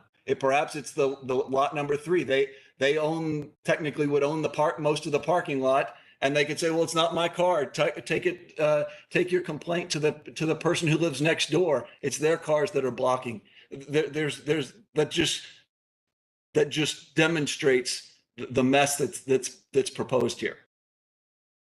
And once there's double parking. Madam Chair, this is Board Member Beatty. May I ask a question, please, just in terms of orientation? So the subdivision is of 3 lots, but I only see 2 houses. So is there a 3rd house that's going to be constructed? It's the existing is the other lot. It's that L-shaped piece, right? Fine. Okay. And then for the resident that's on the phone, where is her house? To the south. And the garage. Yeah, to the south of the existing. Fine. Okay. Thank you. Sure. I would just, if you give me a little latitude here, just to respond a little bit. Dennis is correct that this did have to go through a few iterations with the old Georgetown board, but as Gail noted, their discussions were focused on the massing along Volta Place, and Gail and Dennis did, I think, a superb job of showing that the streetscape along Volta Place is quite varied in terms of height. Chair Brangman was not focused on parking spaces. That's not something really that the old Georgetown board tends to really get into, and I know it's not something that you all really focus on. So I just wanted to make clear that that was the case. And again, just to reiterate, and I don't want to speak for our client again, but there are going to be very clear legalese related to these parking spaces in terms of access. So we are not going to have a situation where we're going to be seeing fences going up, because then they wouldn't be able to get into their parking spaces. I you, can John. confirm as the owner that that's correct. I also did, if I may, want to address the ANC issue that has come up several times. We have been before the ANC several times. We have worked closely with them to address their concerns. And Dale can confirm, as he's spoken with them as well outside of the meetings, but I believe we have addressed all of the ANC's concerns as well. Well, Chair Heath, may I add anything more? I can't tell who's speaking right now. I'm sorry, this is Dennis Hughes. Okay, this would be your last comment. Well, that's fine. And I think the just to the point about adding legalese to protect this, there should not be a need to add legalese when the board is being asked to bless the creation of record lots. My staff has drawn lots as an exercise that comply with the zoning requirements that would not require this web of easements that the applicant is saying will obviously be prepared and recorded at some point in the future. That's the whole thrust or a thrust of our argument, is that the board's being asked to approve a fiction. And I very much appreciate the dialogue and the indulgence, but I think there's this picture on the screen brings that home. And I raised in the in our submission, but don't even need to go further than just say you buy the new townhouse on the right. Just how would you experience your rear garden without crossing over another property? There's a wall between you and that, and maybe they're going to remove the wall. I don't know, but just the fact that you've got to go across a property to throw out your trash or to get in your car and then go across another property to get out, it just shows there's too much going on, and it's all an effort that I think is pretty obvious to squeeze more here than needs to be. There's no need for all of this parking. These it's just well, I've said enough. I've rambled, and I appreciate the indulgence, but I think it's very clear. Thank you. Okay. Thank you, Mr. Hughes. Can I get in just one closing last thing, Please. Chair Heath? I apologize, I'll be very quick. Just to be clear, these lots do comply with zoning, and the zoning administrator has confirmed that. So what I was talking about things that would keep people from putting up fences. We're just talking about the practicality to make sure that getting in is easier. But these are all, Dennis knows, is comply with the zoning. Just make that clear for the record. And again, I would just reiterate again, as a Georgetown resident, the notion that there aren't quirky things about Georgetown in the rear yards with people with their parking and trash. Every block in Georgetown has some strange arrangement. So the idea that this is somehow out of character with Georgetown is, in my opinion, very inaccurate. Okay. Thank you, Mr. Mellon. Could I just have one last response? Yes. Okay. Just want to note that I think it's interesting that the opposition is worried about creating a couple of easements. And the only reason they're at this discussion is because they have an easement. Easements are really about sharing space in a civilized way that makes sense to everybody so that it organizes space effectively. That's not a matter for, I don't think, your board, because our presentation meets the zoning. It meets a conforming zoning envelope. It makes sense. There are 4 cars at least that can park there now that share space and property with our neighbor, Ms. Arnold, and there's activity there. We're just simply proposing to put the 4 cars in a space that makes actually better sense for the entire community. And when you look at it architecturally, let's put those cars in the back, and let's put row houses near the front. Just a note on Pomander Walk. Pomander Walk serves at least 10 car parking spaces that I know of. So it's actually, even though it's the same dimension as our space, about double. And I think just the the bottom line is that I believe we're improving the condition for our neighbor.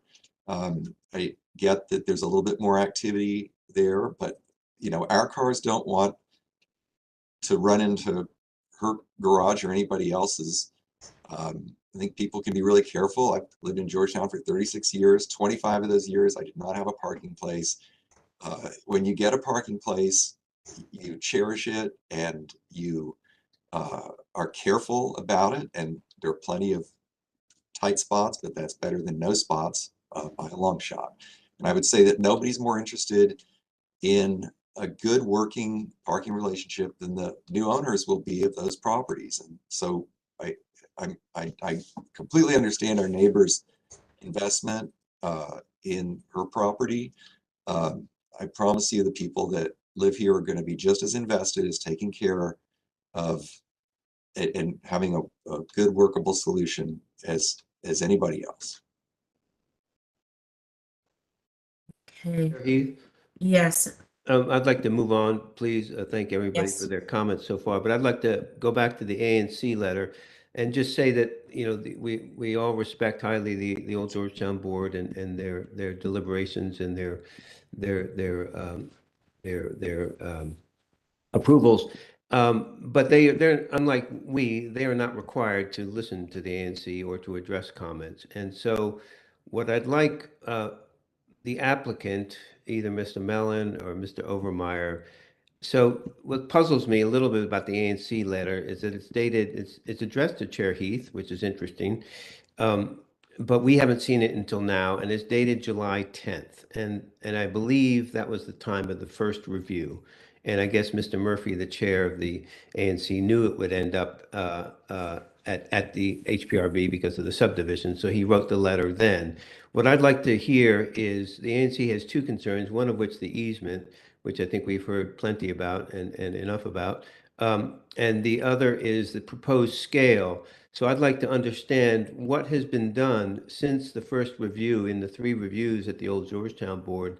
I haven't really followed this project and it is approved and you're going back for permit. So what has been done to address the sense of scale that the ANC was worried about in July? Thank you. Can we look at the front? Can we look at the front elevation, please, while you're discussing this? Thank you. I'm happy to answer that. I think Mr. Hughes brings up several comments from the first Old Georgetown Board meeting and this letter from sort of ancient history. We're several meetings past that. We were quite responsive. First of all, even at the first meeting, one of the Old Georgetown Board members Can we was see quite, the elevations, please, Steve? The front elevation?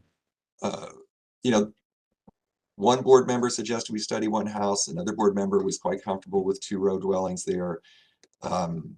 They requested that we make those row dwellings a little narrower, which we did by 2 feet, a little shorter in height, made a number of other architectural modifications, and to their satisfaction. The last time talking about the OGB, how much shorter did you make? I'm concerned about the ANC, and since they're not here, I'd like to just. Well, they are. It was on no review for this, and at the last meeting. So, you lowered it by how much from the initial review? The height? Yeah. Well, we went from 35 to 32.6. About 2.5 feet in height and 2 feet in width. And the ANC put it on their no review, and the Old Georgetown Board gave it concept approval. I mean, yes. I understand that. I just asked the question. That's all. It's very simple. So you've lowered it 2.5 feet since the initial July review. That's what I wanted to know. Thank you. Steve, are you there? Can we just see the front facade, please? Horsey, can we get the front elevation? I was waiting for it too. Thank you. Did you also one last widen the drive or easement, the 10-foot width after meeting with the ANC? Is that Yes. another response? Okay.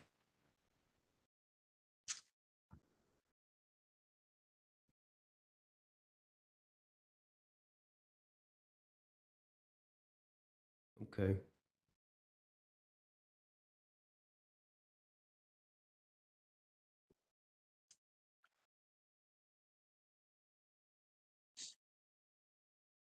Thank you. That's helpful. Mm-hmm. Yeah. The series of elevations is really helpful.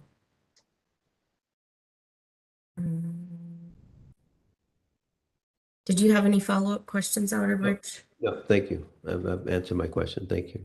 Okay, all right. Then if there are no other questions from the board, are we ready to deliberate on this? Okay, then I'll ask board members to turn on your cameras and just remind those who participated today that this is the board's discussion only, and we can't take comments from anyone else at this time. So I'll just start by saying that, this is a somewhat complicated situation, but understanding that these kind of sort of convoluted configurations of properties in Georgetown is more common than not. I would agree with the CFA's determination that filling in the fabric along Volta Place with the 2 additional residential buildings seems like the right direction. I wish that the property lines for the subdivision were cleaner and didn't have so many jogs. I think the historical plat that the applicant showed us where there were subdivisions here were much cleaner in their division of the properties. And if I had hoped we would be able to get back to something more like that, but I do appreciate the additional width. I think the easement's really important and should be maintained here in perpetuity. And so if there's something that we can add to our motion that helps to make sure that the easement remains, I think that's important. But all of that said, I am inclined to support the subdivision. I'm sorry, Chair Heath, which easement are you hoping remains? The right of way? Yes. Yeah. Mm-hmm. I guess for discussion, just a question to you and my colleagues. Would there be any consideration for putting easements in place amongst the resultant 3 properties as a contingent upon approval for the subdivision? Would that be something that everybody would be open to or interested in having in place before they're able to finalize the subdivision or as they finalize the subdivision? I know sometimes good fences could make good neighbors, but in this case, I don't think good fences would make good neighbors. And so just having an understanding and some kind of legal agreement, as these are subdivided and finalized, do you think there's a possibility to have that as a contingency, as a contingent upon the subdivision? Yeah, I mean, I think that access is really important. I think it's complicated. I agree that it would be nice. And I agree with Chair Heath that it's unfortunate that the lot configurations have so many jogs in them, which is not really what Georgetown's about. Normally they're rectangular lots, and of course they've changed over time in certain places, but by and large, newly created lots, I think, should be rectangular. However, I don't think you really perceive or will perceive the lot configuration that much when you view this property, should you go down this walkway or driveway. If everybody is social and proper, right, if they don't have fences. Right. I just think moving the cars from the front to the back makes eminent sense just in terms of compatibility. And I think it gets kind of tricky. I don't even know if we're legally allowed to get into easements and require easements. And do you want to review the easement? And so I think that's, I think our view is, whether the subdivision is compatible, right? And I share your concern about the easements, but is that within our purview? I don't know. I think we could make it within our purview if it ensures the viability of the plan that's proposed before us, right? Because we're saying that plan is compatible or not incompatible with the historic district because there are a number of unique properties and shapes, but to understand how they Right, work. right. In the context of the many jogs that we're probably none of us are happy with, maybe that does make sense that the easements would make it more regular. I mean, the easement that Mrs. Hughes' client, and I apologize for not remembering your name, ma'am, but that will never go away. I mean, it's an easement, and without her permission or permission of the property owner. So I don't think we have to be concerned about that. No, But I'm only maybe concerned about the three. the other ones, that yes, subdivided. yes. Yeah. Well, I think in the context of the many jogs, I think that seems like a reasonable. Taylor, I appreciate the commentary. I'll say this. I agree that having the 2 row homes from the Volta view, I agree that that they did a good job in terms of just aesthetically making it compatible. But I probably am in the minority in that this feels not quite right to me in terms of the parking situation. And so without something additional, I probably would have voted against this because I just feel like that rear parking should have been more thought out. And I don't know either whether or not, technically it's within our purview, but I'll say this, without something additional, I would be inclined to vote against this. When you say something additional, Great. To Board Member Faylor's point about like easements. okay. Yeah. So in other words, the easement. So would we ask for a copy of the easement and a diagram of the easement to come back on consent or something and Have it reviewed by staff, I think. Yeah. Just provide record of the easements to staff to show the feasibility of maintaining access to the open space. seems reasonable Mm-hmm. and constructive. Mm-hmm. And I just want to go on record and say I'm sensitive to the residents' commentary. So. Mm-hmm. Okay. Does anyone have any other thoughts on this? All right. Then it sounds like we'd all be in support of asking for the additional documentation on this before we take an official vote. Is staff clear on what we're asking for? Chair Heath, I would be willing to vote. Maybe the motion could be that we would approve the subdivision contingent upon the review and approval of easements. Okay. Review and approval of easements by staff or something like that. Yeah, I would support that as well. Okay. If you're amenable to that, but I would be willing to vote if we put that in place. I don't know if Board Member Beatty and Outerbridge would also, Horsey would also be amenable to that, but. Yeah, it's reasonable to me. I think we should see how the easement works and who owns what. And I mean, I will say that I have experience living in Georgetown and occasionally working here, that the concept of cross easements, it's not a typical thing, but it certainly does happen. And, so yeah, but I think it'd be fine. It'd be good. I'd appreciate not just a legal description, but a diagram too of what the easement is. Agree with that, Board Member Horsey. Thank you. Okay. All right. Then I will second the motion that you made, Gretchen. Okay. Is there any additional discussion? All right. Then all those in favor signify by saying aye.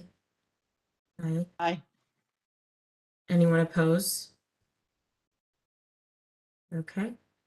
Then the motion carries. Thank very you. much for your time. Thank you. Thank you.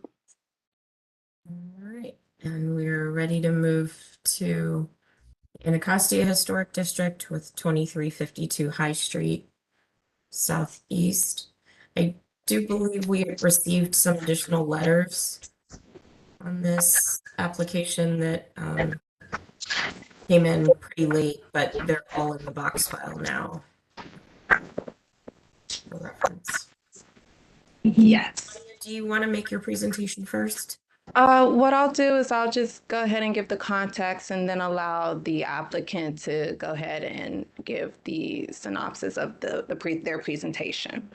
Okay. So this is the Anacostia story, and good morning all. Good morning. Rice with the Historic Preservation Office. Today will be, the case is 2352 High Street Southeast in the Anacostia Historic District. High Street LLC, with plans developed by Torrey Gallis and Partners, seeks a concept design review for the construction of a 22-unit residential project on a vacant lot in the Anacostia Historic District. The property is located on the top corner of Mapleview Place and High Street. It had been occupied by apartment complex, a 1990s apartment complex, until 2014, when it was demolished and has been vacant since. The property is bordered by contributing historic single-family homes along each side, with residential properties at the rear, behind an alley not included in the historic district. The grade gradually slopes downward to the southwest alley. And generally, the project description will call for the construction of 2 rows of 6 3-story townhouse-style condominium buildings along High Street and at the rear of the alley on Bangor Street. Each row would be approximately 24 feet deep and approximately 33 in height, excluding the roof ridges. High Street and the alley elevations will be capped by gable roofs with punch windows, projecting bays on the alternating buildings, and they will be clad in fiber cement. Entrances will be located on the front facades to create a vestibule with an awning and punch windows above. I'll let the applicant walk through the project, and then when they're finished, I'll just give briefly what our evaluation is and recommendation. All right. Thank you very much. Good morning, everyone. My name is Mark Bombaugh. I'm with Torrey Gallis, and I'll walk you through this quickly and hopefully answer any questions that you might have. We'll start with the site plan. Thank you, Amanya, for locating this. So in addition to issues of topography and appropriateness of the architecture in the historical district, the site plan also shows 2 heritage trees that we're obligated to save. So what you see, the radius shown, is the critical root zone. So I'll point out that especially the tree to the kind of northwestern side of the site forced us to push the two rows back down toward the alley. And I point that out because that creates approximately a 40-foot setback from the right-of-way on High Street, which we think is actually a helpful thing. This property was zoned for multifamily housing, but in working with the community, we've gone, our client, NDC, has gone from a scheme that proposed an apartment building to replace the apartment buildings that were previously on site with this new 2/2 product type, which as we go through the package, we've tried to make look like townhouses as much as possible. And additionally tried to articulate the facade so they're more in keeping with the graining and scale of the adjacent housing on High Street, Mapleview, and down on Bangor Street. Just off the existing alley, we do have, excuse me, a surface parking lot with 15 spaces. There are 11 stacks of these 2/2 units, these stacked townhouse units, for a total of 22 units. because of the zoning, the two N units on the southwest side of the site are kind of pushed back and together with an amenity space, yet unprogrammed, connecting the two of them with terraces for the units above. That is because zoning requires a meaningful connection for the building, which forms a courtyard, and you'll see the kind of stacked porch spaces that open into the courtyard. One issue that has come up is Mapleview comes up the hill toward High Street. It is two ways, but High Street is only one way going to kind of the northeast. So that's an issue that we've heard about from the neighborhood. Why don't we go to the next image? This is just additional detail on the heritage trees. The inner circle in this diagram is the structural root zone, and so we had to stay out of that zone for sure with any new construction, and stay largely out of the critical root zone, which is the larger radius shown here. Some context, both High Street and Mapleview Place. So the preponderance of existing houses on both streets are single family detached dwellings, but there are some attached duplexes and townhouses. So you see in the lower left-hand corner a brick duplex, which is directly across High Street from our property. And then in the lower right-hand corner too, a duplex as well. You see the sort of, as it's sort of described in the Anacostia Historic Guidelines, you know, this is a neighborhood of vernacular Victorian.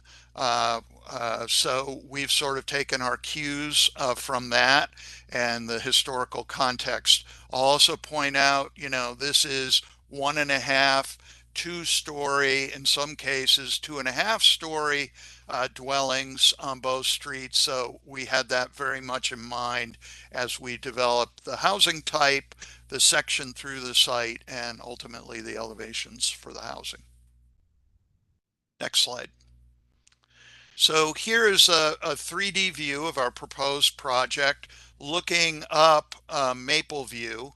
And it very much is at the top of the hill with High Street around the corner going to the left. This is sort of our attempt to sort of insert the design into an existing photo. So you see the bungalow on the right, which is adjacent to our site on Mapleview, and then a little bit of the bungalow on the left, which is on High Street. But what we've done, and you'll see this a little bit in the plan, is because there's this notch at the front entry to these stacks of units, we really use that notch to create these gabled facades, differentiated from one another. So they're kind of cousins, not identical, to create some variety, but use the notch and this kind of gable form to create more of an identity of individual houses to match the character of the existing neighborhood better. As I said, what we're showing here is each of the gable pieces is differentiated in some way from the adjacent one. So we bracketed either end with brick facades to kind of anchor those, and then siding facades in the center, either with a plain 3-bay rhythm to the gable front, a 1-story bay you see on the left side, or a 2-story bay element that was in one of the precedent photos at the end of High Street, as Mapleview, as you come up the hill. We would differentiate them as well with different colors. I'll note that all of the buildings, whether they're brick or they have siding on top, they all have a brick water table / basement, as you'll see on the alley side. So it's always brick meeting grade, as is the case in traditional architecture. but a mix of different materials and detailing above. We would also propose, so we're showing clapboard siding, but I'll point out that the gable above the two-story bay, we're proposing a shingle product to get a different texture and a little bit more detail and variety in these facades. I think we can jump to the next image. This image now is looking down High Street. You see the existing bungalow head on here. You see the heritage tree next, one of the heritage trees next to the existing bungalow. And I think what this view shows too is the 40-foot setback that we have from the edge of right-of-way to these front facades. You also begin to see how the little slot, we're covering that stoop to create some idea of a little covered porch. And you see the variety, the kind of repetition of gable elements to distinguish the individual stacks of units, but the variety by varying materials, color, and some of the detailing. Next. And then a view into the courtyard. So we're up on the sort of northeastern side of the property, looking into the courtyard. There would be a low retaining wall down into this courtyard space, which sort of gradually steps up toward us here, and then down and under through the amenity space. You see the two brick units at the end, how they sort of pinch the space. The tree is sort of obscuring, but there will be terraces for the units. Those two units there, one looks into the courtyard, one looks in the other direction. And then you see the units flanking in both rows, how they have stacked porches which open off the living levels of the two units, the top unit and the bottom unit, and they connect to a path down the middle of the courtyard, which leads back to the parking lot through the amenity space. And then from the alley side, this is sort of as the alley comes out on Bangor Street. This is the view proposed. To the left would be the parking lot sort of tucked in the side yard of the site. You see the two brick units sort of pushed together.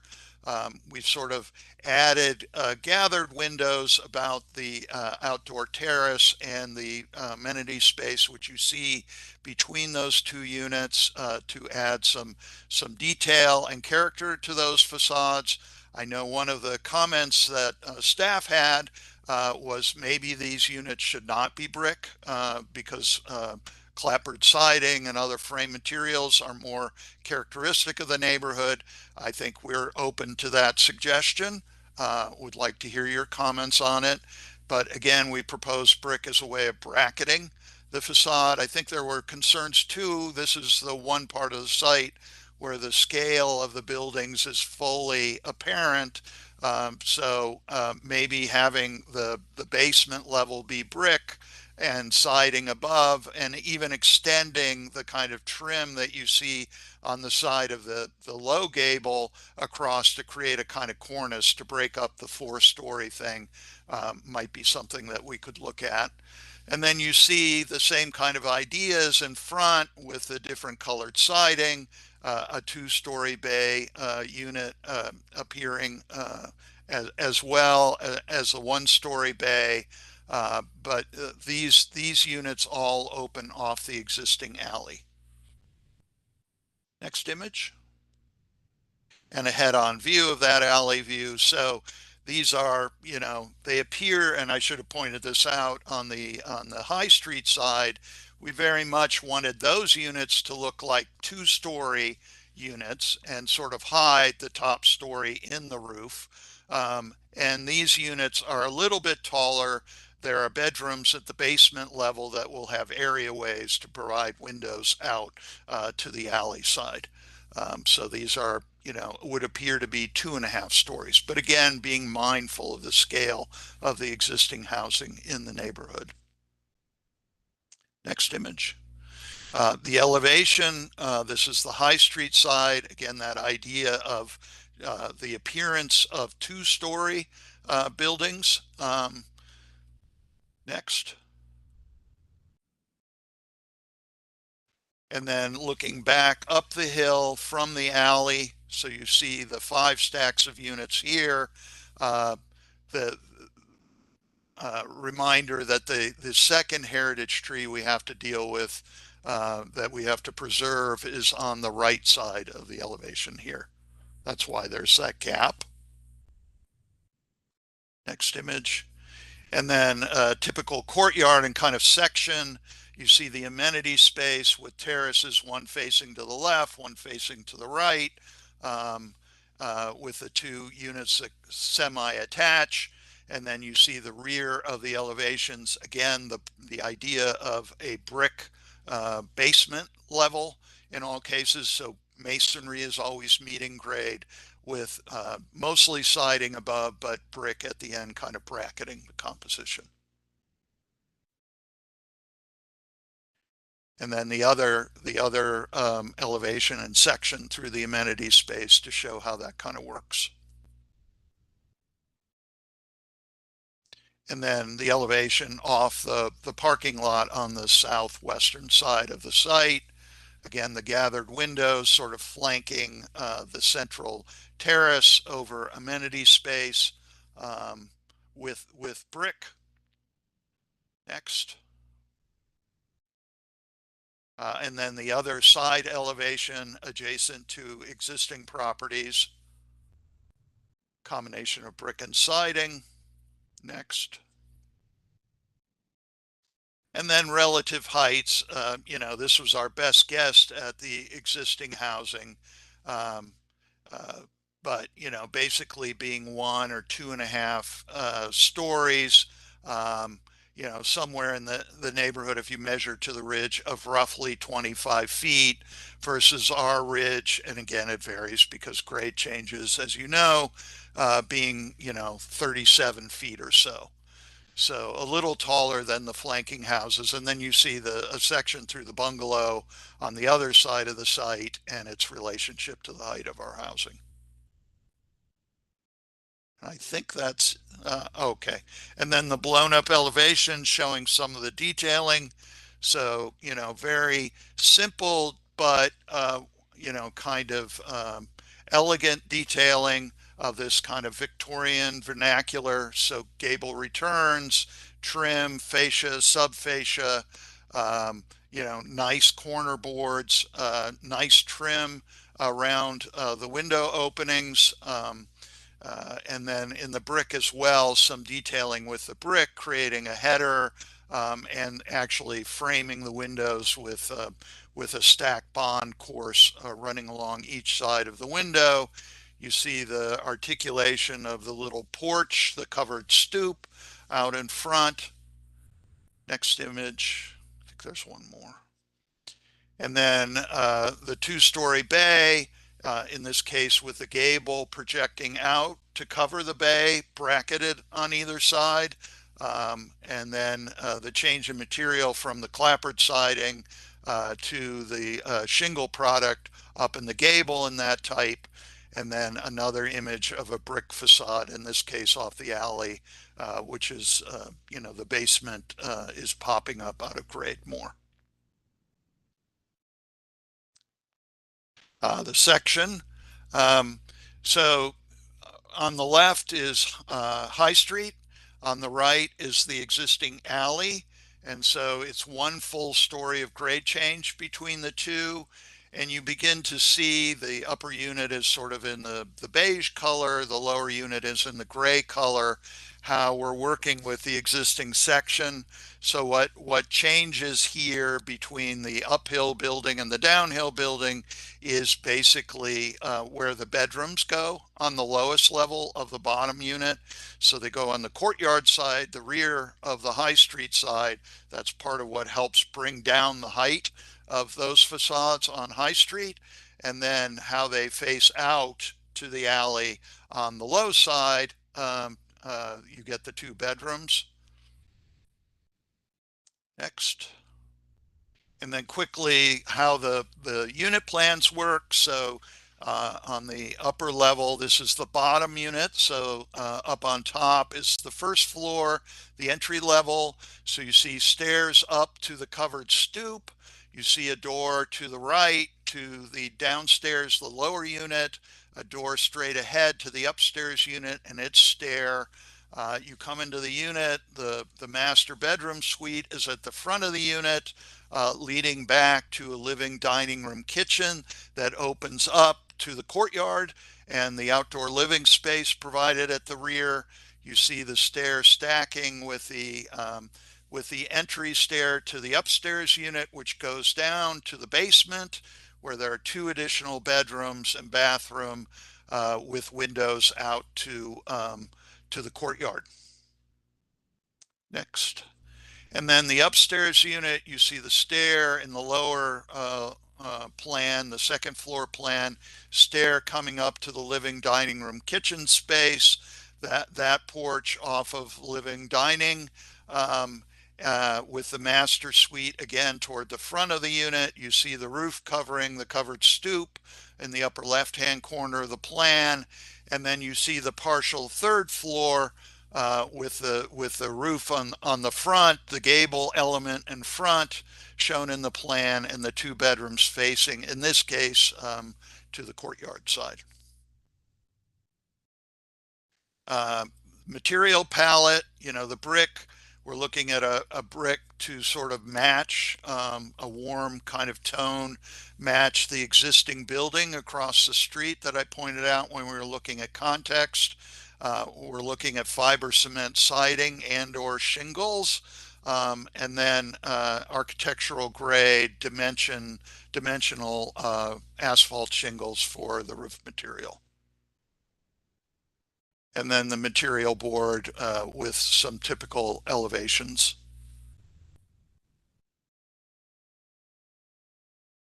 And now I think we're done. Is that it?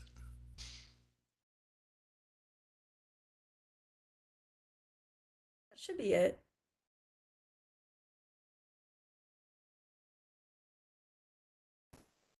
Right. Thank you. Do board members have any questions for the applicant at this time? I just have a quick question, Chair Heath, if you don't mind, about a couple of things. One, so in some of the design precedent, could you cite again where you're finding the examples of bays within this historic district? Sure. Maybe we could go back to our context slide toward the beginning of the presentation. Oh, one. Yeah, there you go. So the 2-story bay precedent was in the upper left-hand corner. This is, the bungalow that is directly adjacent is on the left of this image. So this is 2 doors down from our site. So that would be the precedent. And you also, additionally, it's a different architectural style, I realize, but the image from High Street shows a 2-story bay.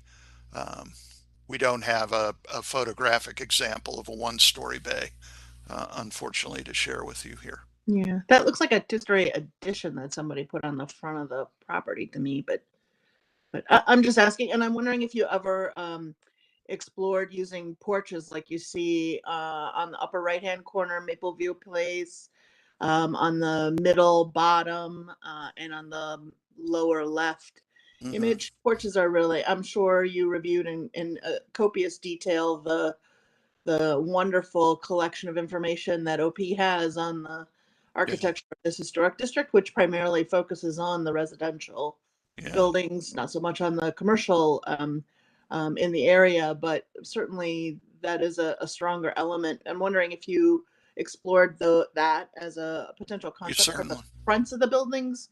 I know you have it on the back of the building.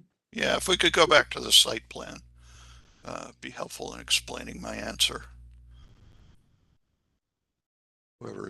Thank you. This is fine.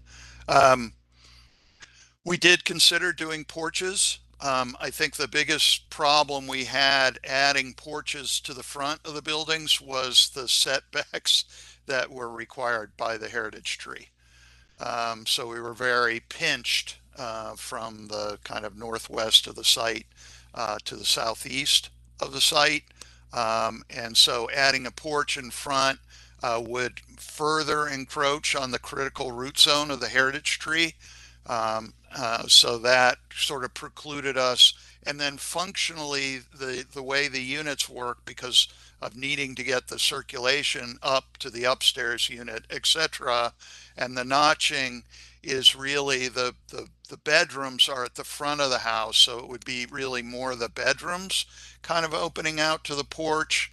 And also in a 2/2 situation, whose porch is it, was a little bit of an issue, but mostly it was because of the site constraints created by the heritage tree issue.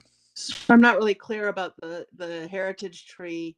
I'm not understanding it. So you're going to be disturbing this site anyway when you're building all of these buildings, and probably that from, I guess, 3 o'clock to 6 o'clock on that heritage tree is going to be disturbed in any case when you build the houses there, right? So how much more disturbance would a porch be on the front?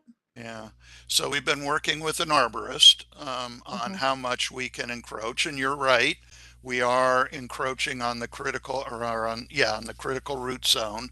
But you know, we're right up against the 23-25% kind of disturbance area. So adding an additional disturbance area, I think, would be problematic. And we really didn't have the dimension to push things further down the hill toward the alley. We have a minimal kind of front yard condition in front of those units off the alley. So thank you for those questions, Gretchen. Following up on those, can you add the porches to at least the Bangor Street side, the alley side, to at least make half of the houses more compatible? We could look at that. I mean, I think, you know, it's a 10-foot front yard, so it would basically take away the front yard. That may or may not be an Which issue. is compatible with the historic district, right? And in many Right, cases, exactly. I'm sure you've seen in your many walks and even up and down Maple Place that there are a number of porches that just front right up to the sidewalk, basically. Or maybe there's a narrow strip, but some people have no front yard. Their front yard is their porch. And if somebody could, whoever's controlling this, could go to the unit plans, perhaps I'll, you know, maybe be more clear about the issue with the unit plans. I think irrespective of the unit plans, I think you Yeah. get the idea of what we're asking about. Sure. Would like to see. So I think we'll leave it up to you how to deal with the unit plans, okay? But I wanted to ask a further, if that's okay. I wanted to ask a further question, is that and appreciate your sensitivity to the heritage tree. I have recent experience, not with the project in my neighborhood, where the same thing happened. They ended up, after the excavation, with unforeseen instability issues that arose because of the excavation adjacent to the critical root zone or in the critical root zone. And they ended up having to take the tree down, which nobody anticipated, but maybe with further thought they might have. And so I guess that's just a question about the basement excavation in that area. But anyway, that's just a point. But this site is topographically varied. I mean, it must drop at least a story, if not more, from High Street. Just drop about a story, correct? 12 feet, or how much? I want to say like 10 feet. And one characteristic of Anacostia, you know, some of which you've captured, and I think you could capture more, is that when houses, even built at the same time, I think usually in pairs, even when the front facade is of 6 of them, they tend to step down to follow the topography, at least in pairs, maybe not each one. And I wondered, and you don't really seem to be doing that, which is unfortunate. Now, I guess it slopes on the High Street side, it's fairly level, and then it drops down. Okay, hold that one, actually, because I want to talk about that facade.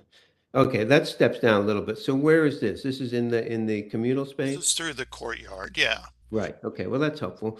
Can we go back to the one that shows the south facade? Yeah, there it's not as prominent. Can we go back to that south facade element, which I just think is totally incompatible? I wanted to ask you about that. No, yeah, that one. Okay, whoops. Sorry, the other one. Yes, that one. Okay, so this is just like from I don't know where, but it doesn't look to me like it belongs in Anacostia. And I'm wondering, have you looked at, first of all, why are these two end houses pulled closer together? Why don't they align with the other ones in the row, which would help with this kind of weird condition where Yeah. it's like one giant building with a carve out in the middle? Yeah. Did This you look at was a keeping them in? peculiarity. I'm sorry. This was a peculiarity of the zoning, as it was explained to us that our buildings under the zoning need to connect in a meaningful way, whatever the legal definition of that is under the zoning. They have to connect. So this was a way of having two rows of essentially stacked townhouses connect and creating a usable space for residents for, again, it's not been programmed, but for use by the residents of this community and providing an outdoor space above. That was the reason Where's the usable space inside? You see the double doors with Yeah, the yeah, windows, the ABA kind of configuration. Right. That and the space immediately to the left of that, I'm sorry, to the right of that is the community space. So this is technically one building from the zoning point of view? That's right. So we've offered this advice before, and you might look into it, is that the zoning administrator seems to have found in his wisdom a new category of buildings for a site, which is called the second principal building. And we've used it, we've used it. It has been used on other projects that have come before the board to separate buildings so that you don't have this weird zoning criteria of having to link the buildings meaningfully that just ends up with incompatible design. So you might look at that. If it weren't for that criteria, would you have pushed the buildings farther apart and aligned them with the other ones in the row? Almost certainly. Okay, Yes. well, I think that's something you could consider and maybe talk to staff or Steve. Steve knows about this and see what can be done there. And the other odd thing is about this is, did you look at the design of these ends, just having it would change your layout, but that's more your concern than ours. But just having the sloped roof go straight across the gabled roof rather than, having this giant, whatever you call it, shed dormer, whatever you want to call it, which to me doesn't look very compatible. Mm-hmm. And this is very prominent I didn't go to this part of the site. I should have, but I ran out of time. But certainly this will be prominent from the southeast corner of the site and in the neighborhood. It'll rise way above. And don't you agree? Yeah, no, So- the view shows that. Absolutely. The 3D view that we shared. I think the issue is we would lose a bedroom upstairs in order Yes, to I do understand that. But you would have, so you didn't actually look at it. You just went with this just because of the space program. Yeah. Right. Okay. Thank you. All I have right now. Thank you. Okay.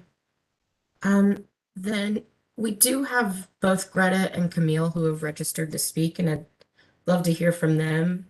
And then certainly the board can ask additional questions after we hear their testimony. Are both on the line, Juliana? Greta's here. I think Greta. I'm speaking for both of us today. Okay, all right. All right. I didn't know if Amania was finishing her report, but maybe she did. Okay. But anyway, my name is Greta Fuller, and I am co-president of Historic Anacostia Preservation Society. I am sure that the board has received several letters from residents in the Anacostia community, especially from Mapleview and High Street. First, we'd like to thank the developer for taking the time to work with HATS on several occasions to address these properties. They try to reflect the character of the historic district, by incorporating elements of cottage and Queen Anne style houses, but there's still much work to be done. The houses presented today do not actually, we think, respect the character of our neighborhood and the surrounding homes, or provide a cohesive dialogue with the existing structures on Mapleview and High Street. Instead, the development has the feel of a development that can be found in a neighborhood that is not designated as a historic district, or is very common in new communities in surrounding areas. And if you went to 2310 Gainesville Street Southeast, you see this same type of housing. Or if you went to 1500 Alabama Avenue Southeast across from the New Giant in Congress Heights, you would see the same sort of development. The lot located at the intersection of 23 High Street and the 1300 block of Mapleview, where the developer is going to build these new townhomes, is a very prominent location. It's one of the highest points and highly visible in a historic Anacostia neighborhood.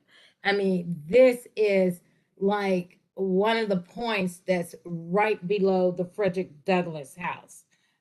It's only one block away from Frederick Douglass. It's located in the Griswold subdivision of the historic Anacostia division that is characterized by a large number of detached single-family contributing structures and new infill that are also detached. We believe that the massing and the rhythm of what they're showing us today do not quite relate with the surrounding structure, and the houses on the site that I've heard from many residents should really be detached and have side yards and porches to continue the rhythm of the street. If you look at 1444 and 1448 W Street, those are newly constructed houses right across from Frederick Douglass that do keep with the rhythm and the feel. They have porches. They are townhouses, or they are attached single-family homes that were newly created, and they show how what I believe the developer is trying to do can be done in a historic district. If you look at 1515 W Street or 1326 Valley Place, which was rehabilitated Valley Street by the LaFont Trust in 1515 by another developer, and actually 1309 Mapleview by a homeowner, you will see how old construction and new construction can be actually worked into the community. The existing, what they're showing us today with their project, we believe that it really needs work. There needs to be more decorative woodwork. The homes usually have multi-textured exterior wall surfaces. By this, I mean, like within the gables, they usually have shake or gingerbread or some sort of fish scale shingles that separate from the remainder of the home. And they usually have like a horizontal board or frieze, I believe they call it, that actually shows you that, you know, you have a gable, and then you have maybe a second floor, and the roof line of the porch kind of like, you know, depicts the characteristic of the historic homes in the neighborhood. As I mentioned before, we have front porches, turnposts, brackets, and railings, of which these houses do not depict. And the materials and the detail are very important, no matter who the developer is. The windows should be wood and adequately set back and framed with detail so that they have seals are stools and aprons.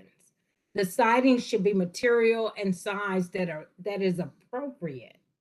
And we don't often specify the type of siding in a lot of these hearings. And we end up with wider siding that should be on some of the homes in Anacostia's historic district. Overall, we welcome a new development to the site, but we kindly ask that HPRB provide guidance and HPO that's appropriate for a new construction within the Anacostia Historic District. And with that, I'd like to end what I'm saying, and with the picture that's on the screen right now, that's actually coming up High Street, which is highly elevated. And if you're walking up the street, this would not be something compatible that you would see. We also do not believe that this brick should be put with wood clad or whatever other types of material. It seems out of place, and all the materials should flow and be of the same, not brick and then wood or fiber cement. And it was one more picture on here. I like to really go back to the front of Mapleview and High. That is what, that's the rear, that right here. This is what you will see when you turn onto Mapleview. It is at the top of a hill. Okay, it's very prominent. And this is where we should really showcase new development and infill. And I feel like it lacks the most. It lacks more than the alley side. The bay window seems awkward in the front, and it really doesn't make much sense to us. The double bay window, the two bricks, as I said, on the end, they don't seem compatible when all the houses around it are mostly wood or some brick, like the one across the street, but not in this formation. And these houses should really have porches. That's what really kind of tells the story of historic Anacostia. I'd really like you to look at the addresses I called out on Gainesville, or on Alabama Avenue, and you will see this house. This is a suburban house that's from a new community, not in historic Anacostia. And that's, I'll close with that. And I hope that you can provide them guidance. I think they're on the right track, but they're not quite there. Thank you. Thanks, Greta. Was this your first opportunity to provide feedback, or did you have meetings with the We design had team? meetings with them. However, the heritage trees, and as Outer Bridge pointed out, they're trying to do something with zoning that's creating something that's actually incompatible. They're trying to attach some houses together so they look like they have one big attachment. I don't know what it is. I understand they're trying to achieve something that zoning wants them to achieve, but it is actually making the entire project incompatible. You know, Right. so I don't know if we all need to go back to zoning, or if, as Mr. Outerbridge said, that if we look at that second, he called something out. Second principal building. Yes, if we look at that and see if that can help make a solution for this, because right now that's it. Thank you. Okay, thank you. Any other questions for Ms. Fuller? Well, this may be a big idea, but I thought we ought to make Ms. Fuller's statement like a motion and vote on it. I mean, she hit all of the nails on the head, and this could really be a fantastic project. But Can you show us the 3D? I don't remember the aerial or 3D image, which would be particularly helpful in this project. I mean, you all always do such a great job with presentations. Do you have a 3D aerial that we could look at that tells the topo story and how this kind of, how it gets down the hill from High Street to Bangor Street? You're muted. I'm sorry, I don't think we have one, but I don't know if Daniela, you can pull something up. Yeah, I could pull the model up if you give me a second. I'm not sure you can do that, unfortunately. I don't know. Oh, you can, we can't share, right? Not if it's not already been issued. But maybe you could make it as part of your other good presentation, because, you know, I think what Ms. Fuller was saying, one of the things she said is that this is a really spectacular site. It's, you know, the top of Anacostia, except for the Frederick Douglass House, which is higher, significantly higher, and it could just be just a home run of a project with more, a little, you know, some more effort, and you all definitely have that capability, and it's just, you know, and all the things she said to make it that. So, I don't know. I'll stop now. This is Mehul Vora with the developer. Would it be okay if I offer some thoughts? Sure. Yeah. First of all, have enjoyed tremendously working with Mrs. Fuller, HAPS, the neighbors, and the ANC here. Their input has been extremely valuable. You're not seeing the many revisions that Jordi Gallus has conducted here. I do want to make sure that we recognize that we're open to further revisions. The one point that we have heard occasionally, both in the letters that were shared yesterday and today, and that Mrs. Fuller pointed out, there is no way to do detached houses here. That's not permitted in the zoning, and that's not consistent. This is a DHCD parcel. And so DHCD's mission, as you know, are well aware, is to provide high impact. These will be all affordable.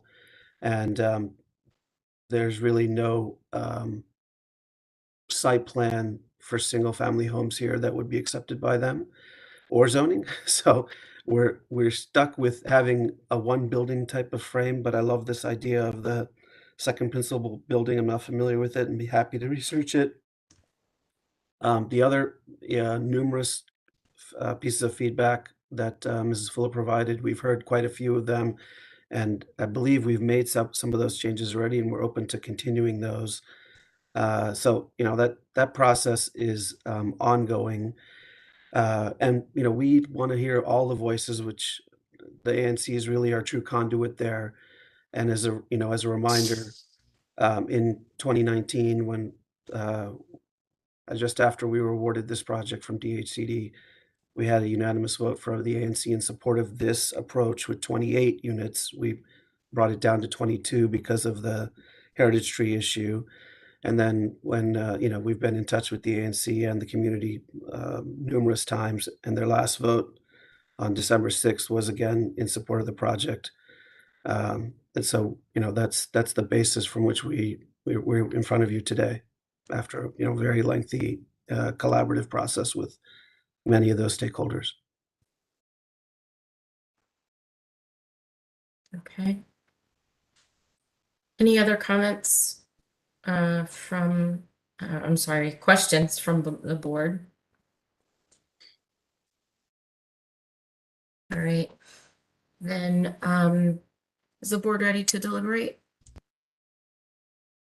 All right, I was sort of chuckling when he said it, but I completely agree with Outerbridge that Greta hit all of the points and her statement could have been a motion.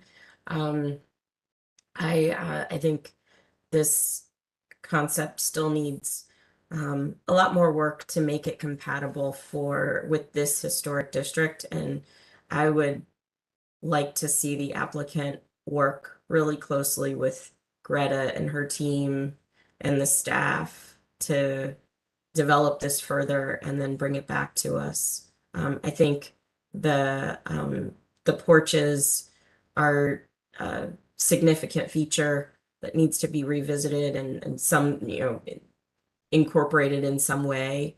I think the more attention needs to be paid to how the buildings are detailed. I think the ends need to be more thoughtful, as opposed to creating the big blank wall, and if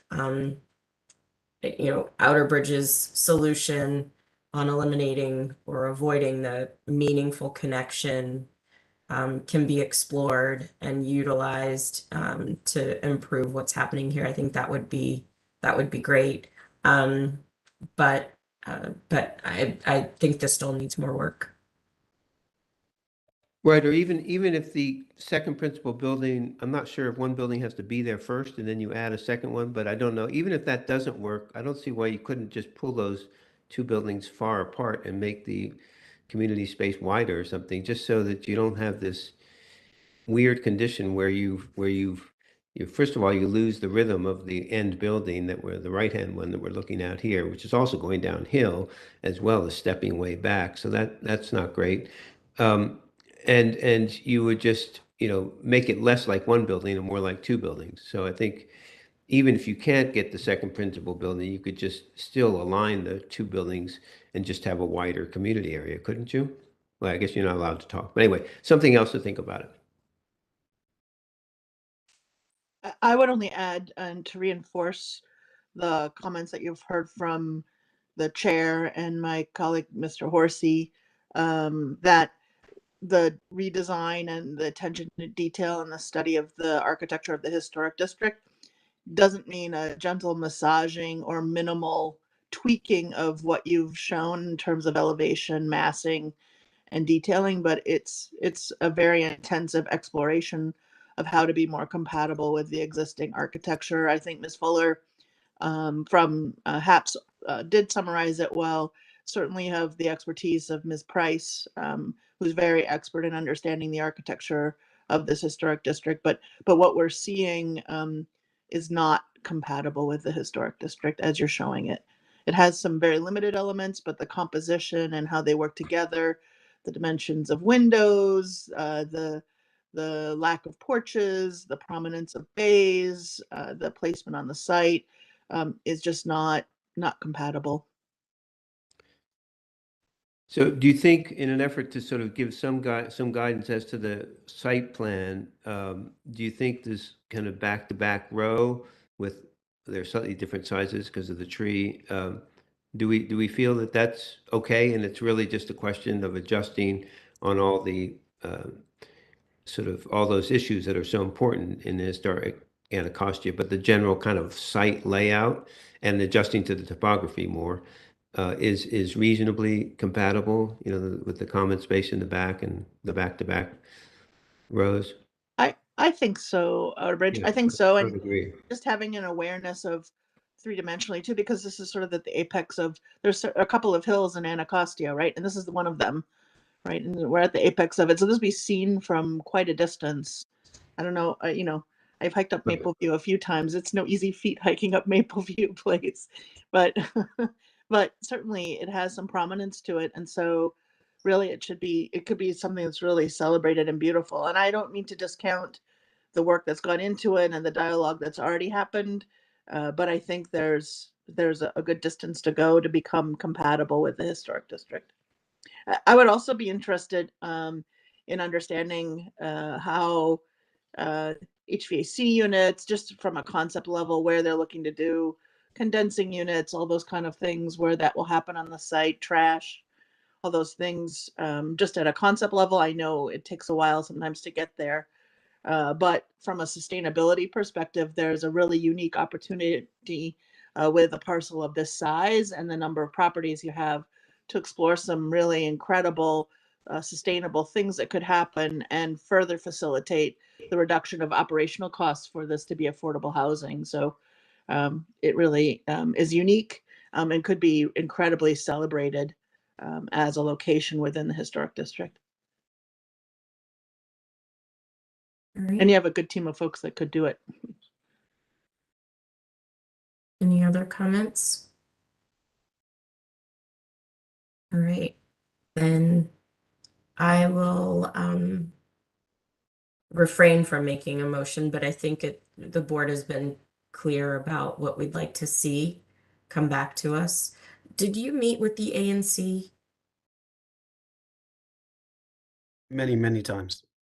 Okay, all right. And Just they, wanted to make they, sure. s- they voted to provide a letter of support or resolution of There support. should be a letter of support in the box. Okay. If not, Nope, not there. But if you could put it there, Monia, that'd be great. Yeah, that'd be helpful. will do.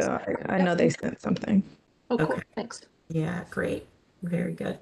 All right. Well, thank you for your time today, and we look forward to seeing this coming back once it's further developed. Thank you. Thank you. Thanks. All right. And on our revised agenda, U Street Historic District would be next at 2010 13th Street Northwest. That's you again, Amania, right?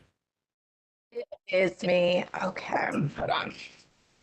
All right. So we are 2010 13th Street, U Street Historic District. The property owner is seeking a concept review for the construction of a basement entry stair and areaway in the public space front yard. The property is a two-story front bay contributing building row house built in 1880 as one of 4 identical houses. The shallow front yard is enclosed by a low fence with a low brick wall. The proposal is calling for the removal of a non-original brick stair and the installation of a new metal front stair. The areaway will be required to be a 6-foot deep excavation that will project 7 feet from the front facade and the full width of the property. Access to the basement stair will be on the other side of the projecting bay from the front door, so opposite of the metal stair, with the stair basement running across the front of the bay. So you can see here it goes down and then across. Due to the depth of the areaway, a guardrail will be required along the length of the areaway and down the stair. While basement areaways are not uncharacteristic in the U Street Historic District, on bayfront houses, basement stairs are uniformly run parallel and under the stairs and share a primary walkway rather than a separate walkway. The basement stairs that are accessed from the opposite side of the house of the front door as the front door and run across the basement are neither common or compatible. In this instance, it will result in the majority of the front yard becoming paved, and the house will visually appear set within a moat rather than on the ground. While this row features a basement entrance at the end unit, it was installed prior to the historic district, and so I think that's 09, the red brick building. It was installed. The applicant previously proposed an areaway that ran parallel to the existing walk in the fairway and is a more typical form and orientation. However, that stair projected further out 8 feet than is permitted in public space regulation, which is 7 feet, and it also resulted in the need for a continuous guardrail as well. HPO is recommending that the board not approve the concept as proposed, as it's not compatible with areaways in U Street Historic District. And I'll let the applicant comment on his proposal. Okay. Thanks, Amania. Is the applicant ready?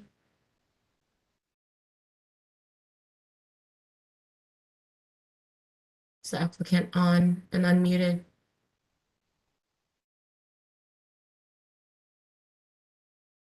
Still not hearing or seeing anyone.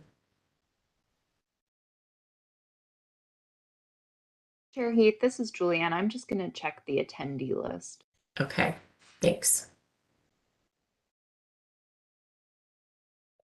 Emmanuel, do you see any possible compatible front areaway?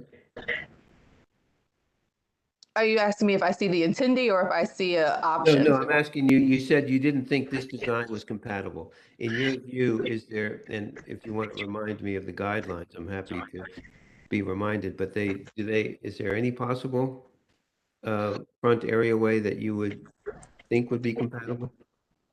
Not an areaway, a window egress, I think is the most common I've approved at staff level for this style of property.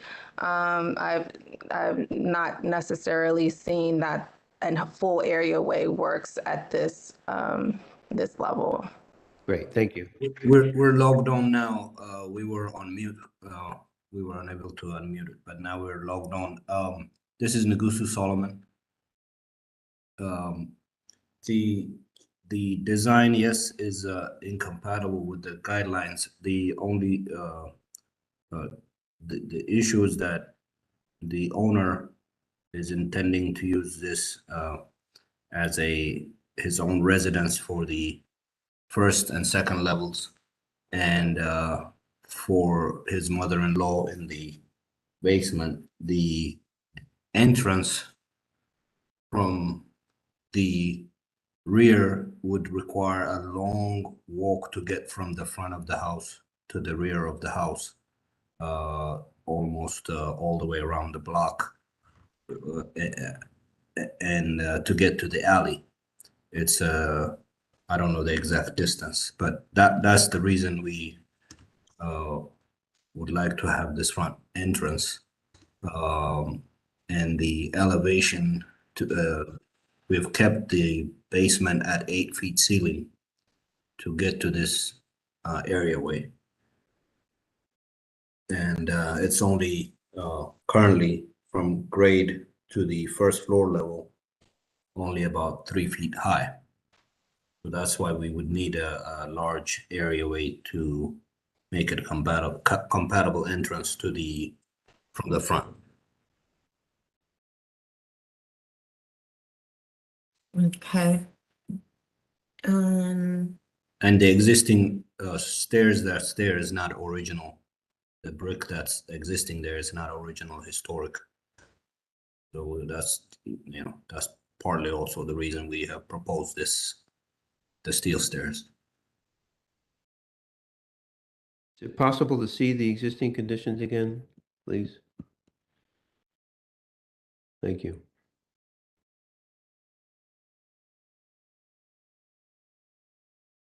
So this is a really tight site, and it's hard to imagine that there is a solution that would be compatible here that doesn't create the kind of moat situation that I think was described in the staff report.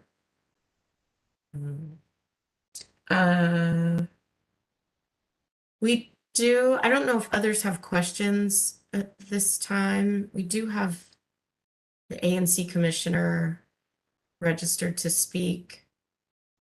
And one other or two other people, it looks like. Is Sable Harris on the line? Yes. Hi. Can you hear me? Yes, we can. Hi. I'm Commissioner Sable Harris. I represent the area. I've had a chance to look at the plans, and I defer to the board's recommendation on the matter, although I would hope that there is one, compatibility, but also recognizing that this is needed for the parent of the owners. So I hope there are some ideas that can surface, but as I stated, I defer to the board's recommendation. The owner is also online. He's muted. I don't know if somebody can unmute it, the owner. Is the owner Simon? Simon, yeah, so he would be next. Are there questions for the ANC commissioner before we hear from the owner? Okay. Then Simon, and Jordanos, I think if I'm pronouncing that right.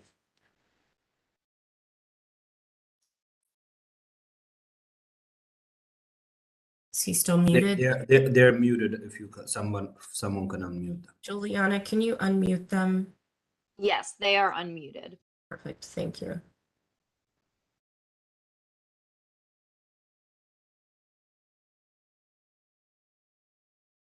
We're still not hearing them. Hello? Hello? Can you hear me? Yes, now we can. Is this Okay, Simon? wonderful. This is Simon, yes. Okay. All right. Hello, everyone. My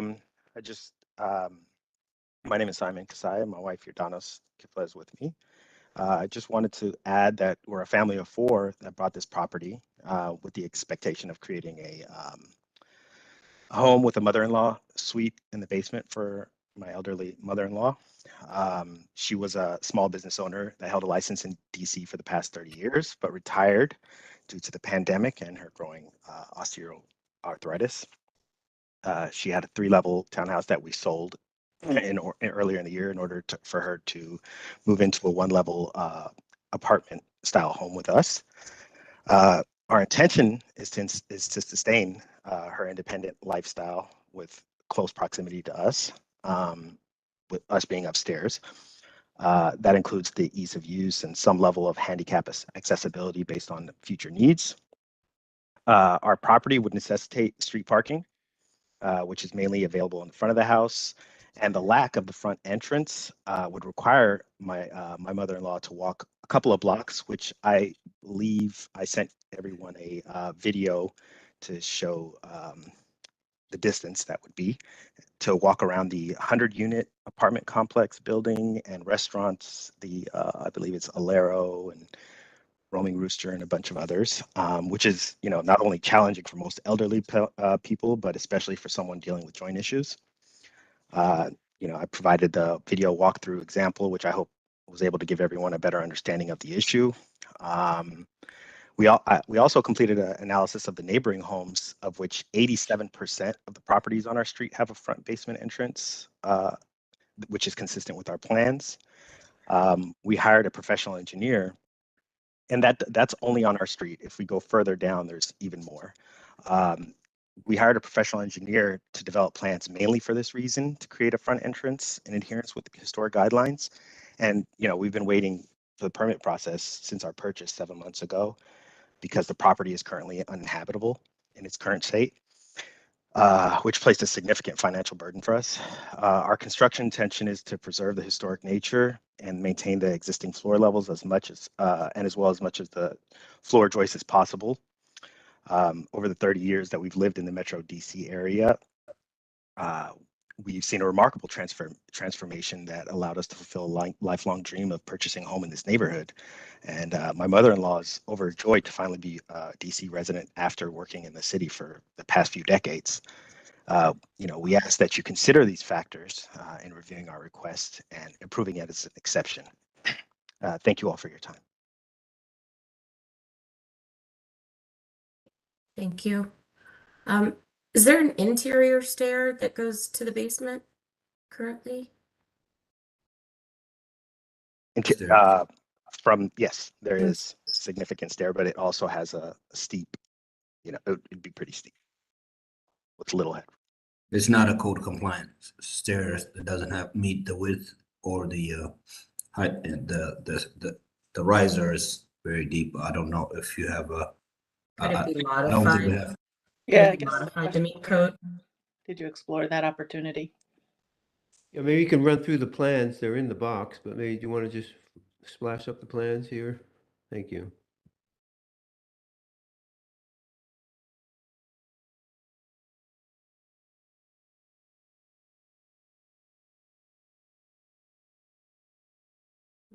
Is that it for the drawing set? If I'm not sure we included the existing floor plans. But H004 shows the floor plans, yeah? Yeah, this is the proposed plan, but we're not showing the existing. Terry. In our packet, we have sheet 8004, which shows the interior floor plans of all the levels.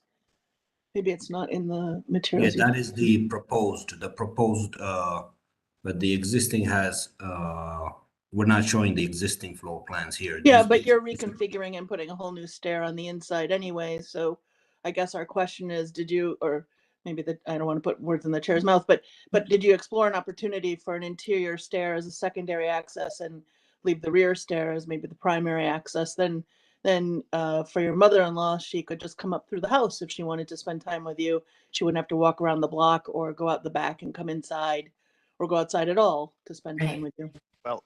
Well, no, because that interior stairs is much steeper. Hold on a second, Nagasu, please. The interior stair is much steeper than what would be in the front, and a lot more demanding on her knees. And also, it wouldn't provide the independence that we need between the two households, essentially, also.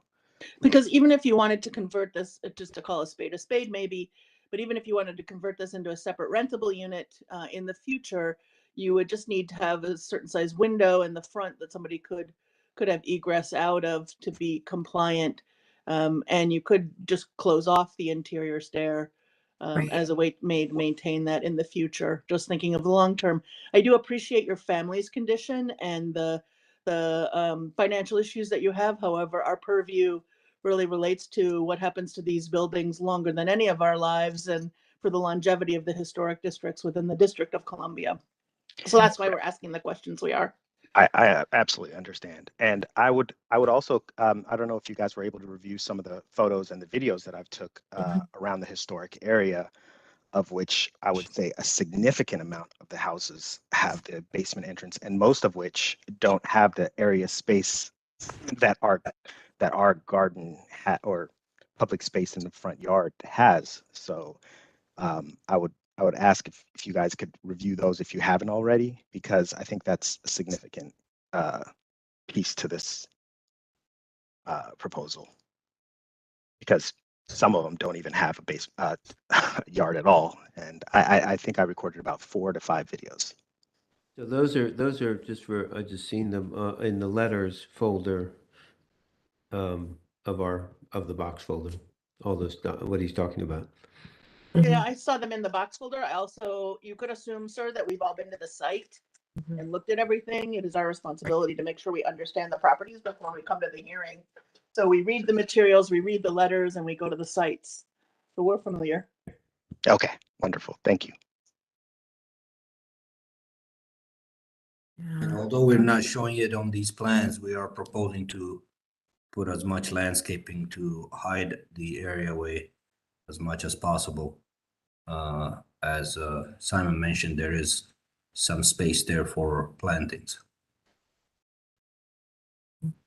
21 out of the 24 homes on our street are actually have basement entrances. So really, we're the exception as opposed to the rule. All right. Not having any other questions from the board?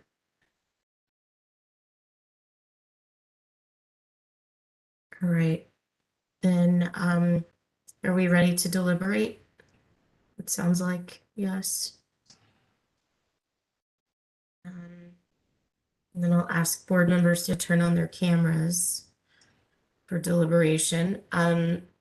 But I'm inclined to agree with the staff report.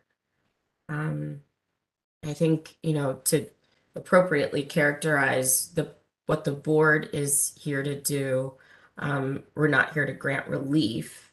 We are here to make sure that proposals are compatible with the historic district. So, along the lines of what Gretchen stated earlier, that is our responsibility as a board.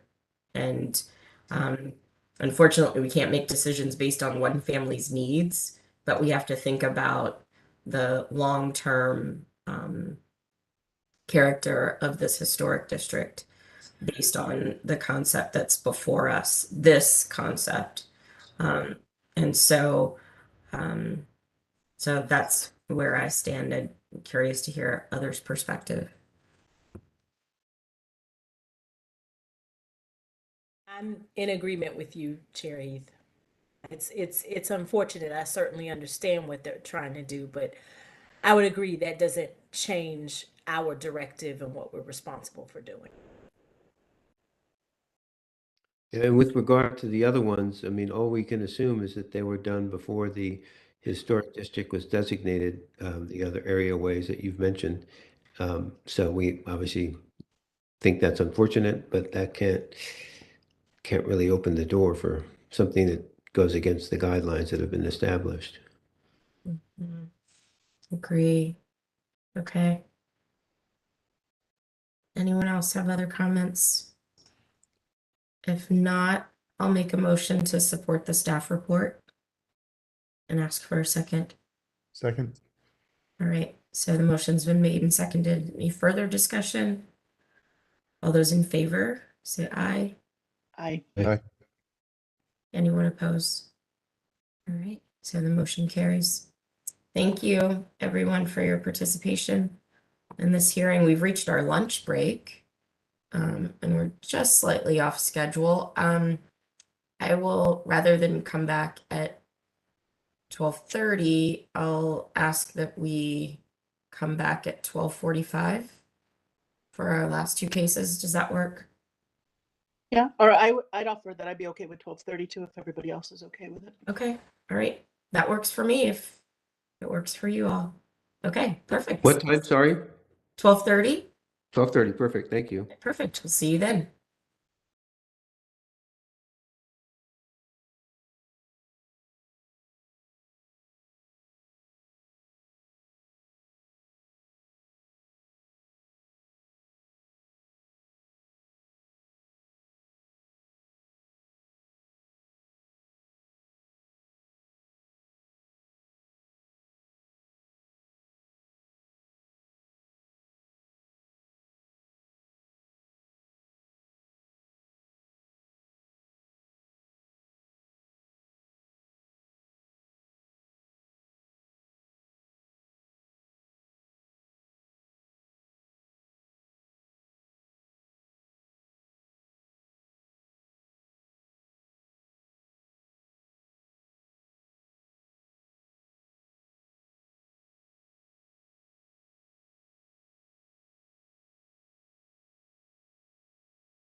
Good afternoon. It's now 12:30 and we're ready to resume our afternoon hearings, beginning with 531 12th Street, Southeast in the Capitol Hill Historic District.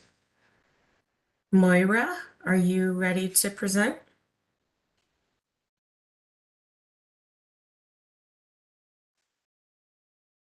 Do we have her? I see her. You're muted though, if you're speaking.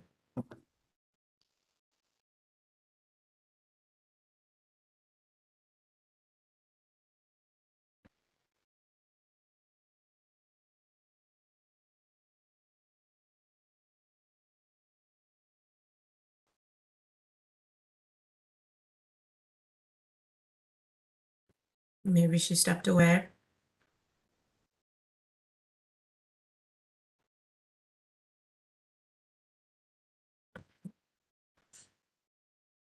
Give her a moment.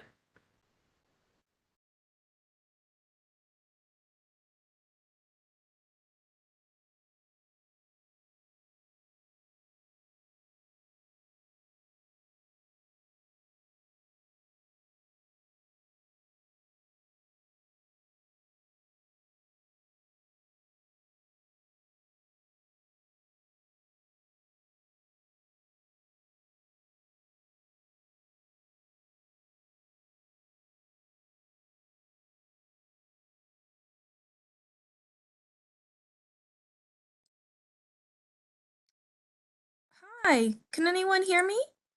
Now we can, yes. Can you all hear me? Now we can, I yes. can't hear anyone. You can't hear us? Um, Can you hear me now?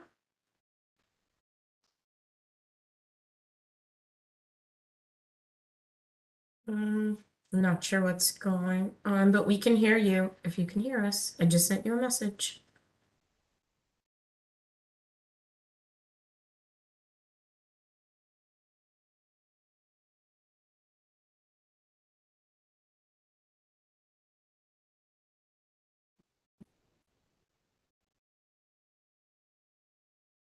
I think maybe she's gonna go out and come back in.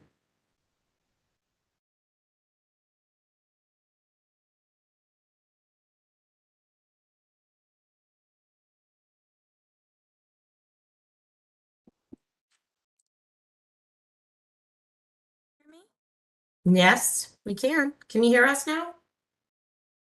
Okay, I am going to try from my phone. So sorry about this. If you can hear me, I'll be right back.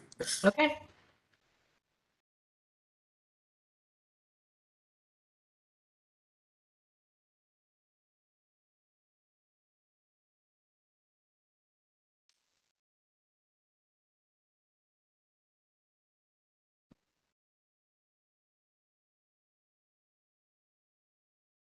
Okay, is this third time?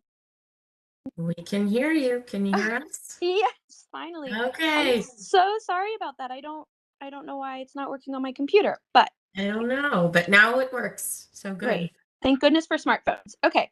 So, here to talk about 531 12th Street Southeast, the proposal for which is a third story addition, in the extension of an areaway, at the rear, a curb cut driveway and parking pad. So, the board has typically found visible rooftop additions on residential properties in this historic to not be compatible, usually with the architecture of the individual building and also with the experience of the historic district because of the alterations to the height, the roof line, and overall the massing of this historic district, which is generally quite low.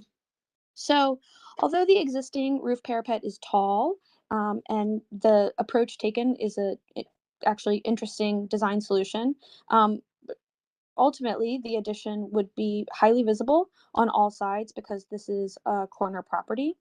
Um, uh, there would be some like sort of ripple effects to adding on at the roof. There are a number of decorative brick chimneys that would be impacted, some shown to be demolished, and one being shown as potentially needing to be extended, but I think probably likely to need to be extended because of fire code regulations.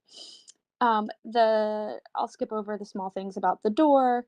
The proposal also shows a new curb cut and driveway cutting through public space to a parking pad on the rear of the property. Something that characterizes Capitol Hill as well as many other historic districts, thanks to the public parking program in public space, is the continuity of the planted area on the front and side yards. And so the board has consistently denied curb cuts and driveways through public space in Capitol Hill. There are some that exist because before there was a historic district or for any number of other reasons, but both the board and DDOT Public Space have been pretty consistent in recent years about denying applications for curb cuts. So with that, I think it makes sense to pass to the applicant for them to go through the project perhaps in a bit more detail. That sounds great. Thanks. Good afternoon, everyone. My name is Chris Lyon. I'm the architect for the applicant. The applicant couldn't be here today. Her name is Jess Stern, and she is excited to move to the neighborhood, and we're excited to present our concept and get your feedback. Again, we understand this is a process as we go through the concept review phase and get feedback along the way. We got great feedback from Mr. Dahl. We got letters from the Capitol Hill Restoration Society, and we had a couple meetings with ANC this month and got great feedback from all of them. We also had a preliminary design review meeting with DDOT to discuss the curb cut. And again, just got great feedback from all the parties, and we look forward to getting your feedback on the project as well. The homeowner has been looking for a property in Capitol Hill for a number of years, finally found this property and is really excited to join the neighborhood. But this particular site has a lot of very unique constraints. So it's been vacant for a number of years, and the neighbors have described it as an eyesore. And as I'll show in subsequent photos, it's in poor condition and needs a lot of investment in the building. The plan is to subdivide it into 2 units. The owner will live on the top floors, the top 2 floors, and the rental unit will be on the first floor and the cellar. We're also, as you can see on the right side of this plan here, it's a little small, but we are on the corner lot. The orientation is north is facing to the right. So the primary elevation is along the south, which is page left. And it is visible on 3 sides. And in a sense, it is very difficult, if not impossible, to develop the 3rd floor without some sort of visibility. But again, that's why we're here to get your feedback. Also, you can see on this site plan that we are over the setback lines. The front and the side of the building are built to the property line. The 3 bays on the structure are built in public space, so we're over the property line, and then the rear elevation actually goes over the 20-foot rear setback for the existing building. So really the only places we can go are up or down, and so we are underpinning the cellar to make that have the proper ceiling height for habitable space, and we're going up on the 3rd floor, again, in as quiet of a fashion as we possibly can. So if we could go to the, sorry, can we go back to the first slide, please? All right, a couple of minor points on the lower left corner. There is an existing areaway. We will be keeping that areaway footprint. The steps are actually pulled toward the front of the building.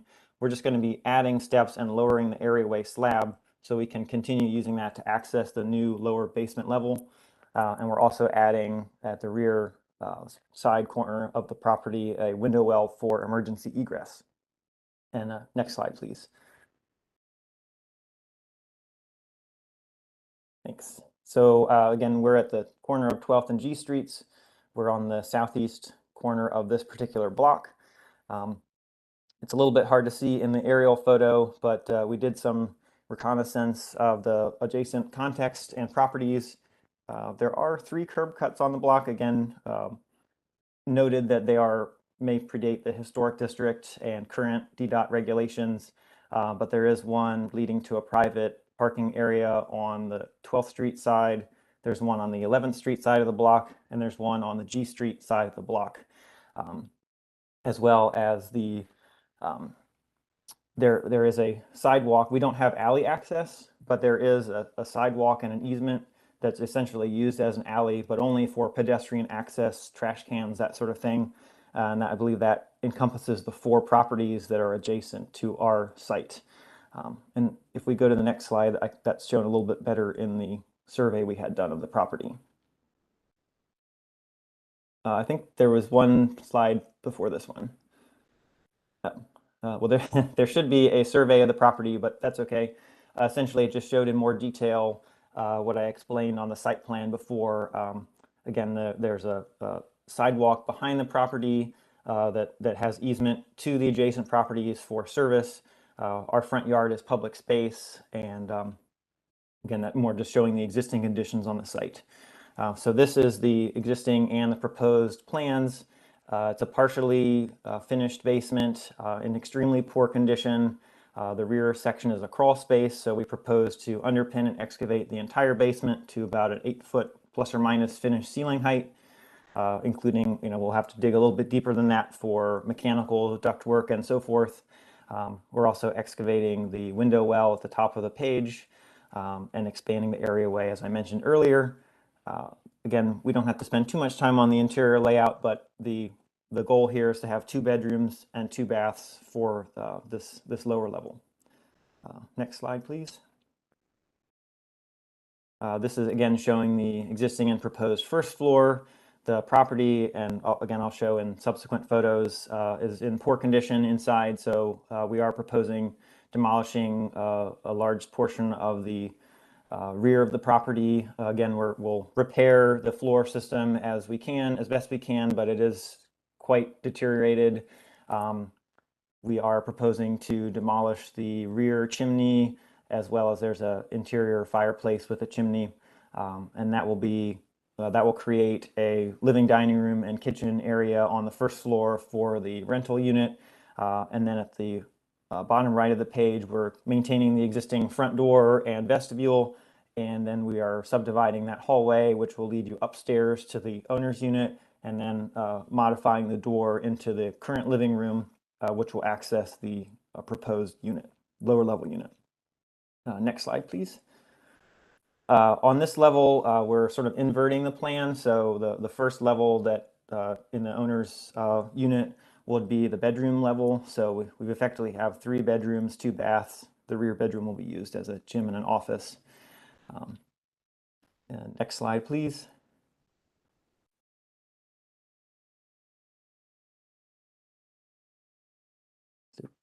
Thank you. And then the top level will have the living space. So again, living room, dining room, kitchen, powder room. There will be a small roof deck garden, and that's a product of the zoning restrictions. So you can see at the top of the page, there's a 20-foot rear setback requirement for new construction. So we are pulling our wall back, which gives us a little bit of extra roof space. So we thought we would use that for a garden. It'll make more sense in the elevations, but we are pulling all of the proposed walls inward of the existing parapet, again, trying to create as respectful and a quiet of an addition as we possibly can. Next slide, please. And again, the roof plan's a little bit complicated to read, but we have a steep mansard roof, which will be visible for about 4 feet above the existing parapet. And then the majority of the roof will be flat, and we'll have some skylights as well as just the access hatch over this space. And we're maintaining all of the existing roof pediments and the turret at the front, again, just to maintain all of the historic features of the home. Next slide, please. So as I said, the roof plan makes a little bit more sense in elevation, but we have the existing and the proposed side by side. As you can see, shaded, that we are showing a mansard roof. Again, the addition is about 50% visible height, so we have a slightly less than a 8-foot ceiling height up here, just because of the 35-foot zoning height maximum. So our addition sits 50% behind in elevation, 50% behind the existing brick parapet. So again, very, very, very quiet. You know, we do not want to create a third floor that looks like it was placed on top of the existing structure. That's just not right for the historic district. Next slide, please. So at the rear elevation, again, we're removing the existing chimney. We're modifying the rear elevation. I did not mention this on the site plan, but there is a small one-story, if you see at the bottom left, more of a laundry closet almost, that's in extremely poor condition. We would be removing that and just restoring the original flush facade. There is a door with a stoop and steps. We would be taking those out and replacing that. In the same opening, we'd be reducing the sill height and creating a window there. And then as you can see, there's the small roof deck garden. Again, this is a good illustration showing just how far down we are behind the existing parapet. Next slide, please.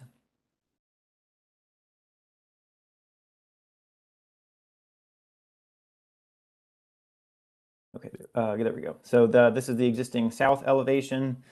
And if we go to the next slide, I'll show the proposed. And again, we're maintaining all the existing roof features, and obviously we think it's a beautiful building, so we're trying to be very recessive. Again, the left side, we stop at the 20-foot setback, and then everywhere from that point on to the front of the building, we have our mansard roof. We did get some feedback. Our initial instinct was to make the roof material match the existing slate roof. We did get some feedback that perhaps we want to change that material and differentiate it so it's clear what's historic and what's not, and we'd be certainly open to that feedback. You can also see in the bottom left that there's the new window well that's at grade, and on the bottom right, we do have the existing areaway has no railing, which does not meet building code, and now we're making that even deeper. So we will need a metal railing. We want to make that as compatible as possible. Again, this is sort of a representation showing what meets code, but again, we were thinking metal, very light. There's a existing fence on the property that's more of the historic style of Capitol Hill. We'd be glad to match that if we need to make it as quiet and historically accurate as possible. Next slide, please. And again, the shared elevation from the north side. Next slide, please.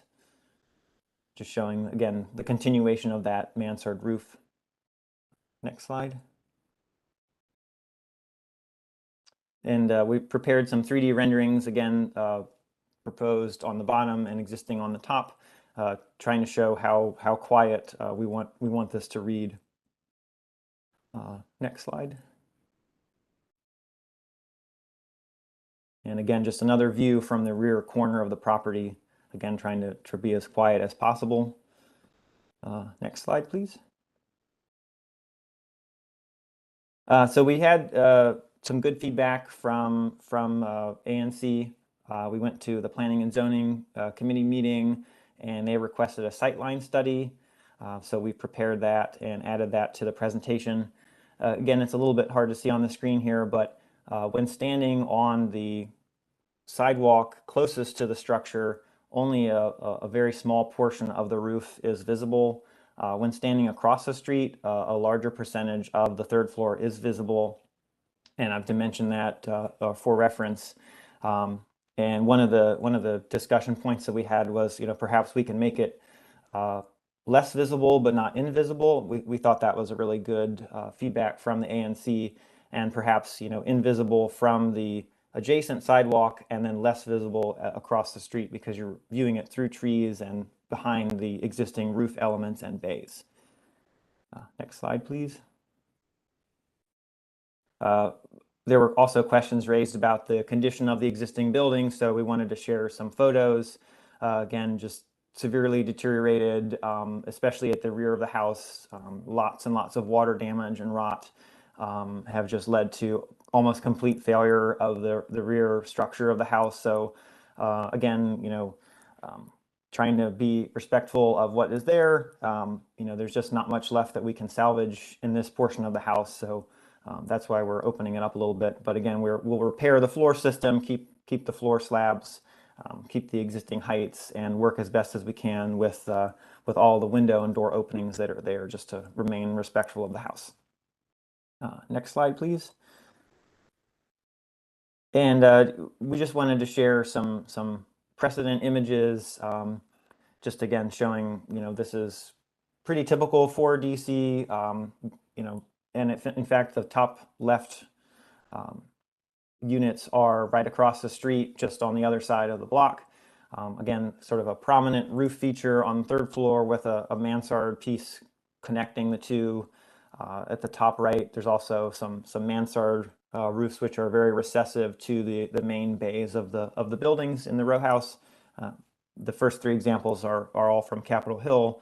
The bottom left again shows the prominent turret and bay, along with a very quiet mansard roof.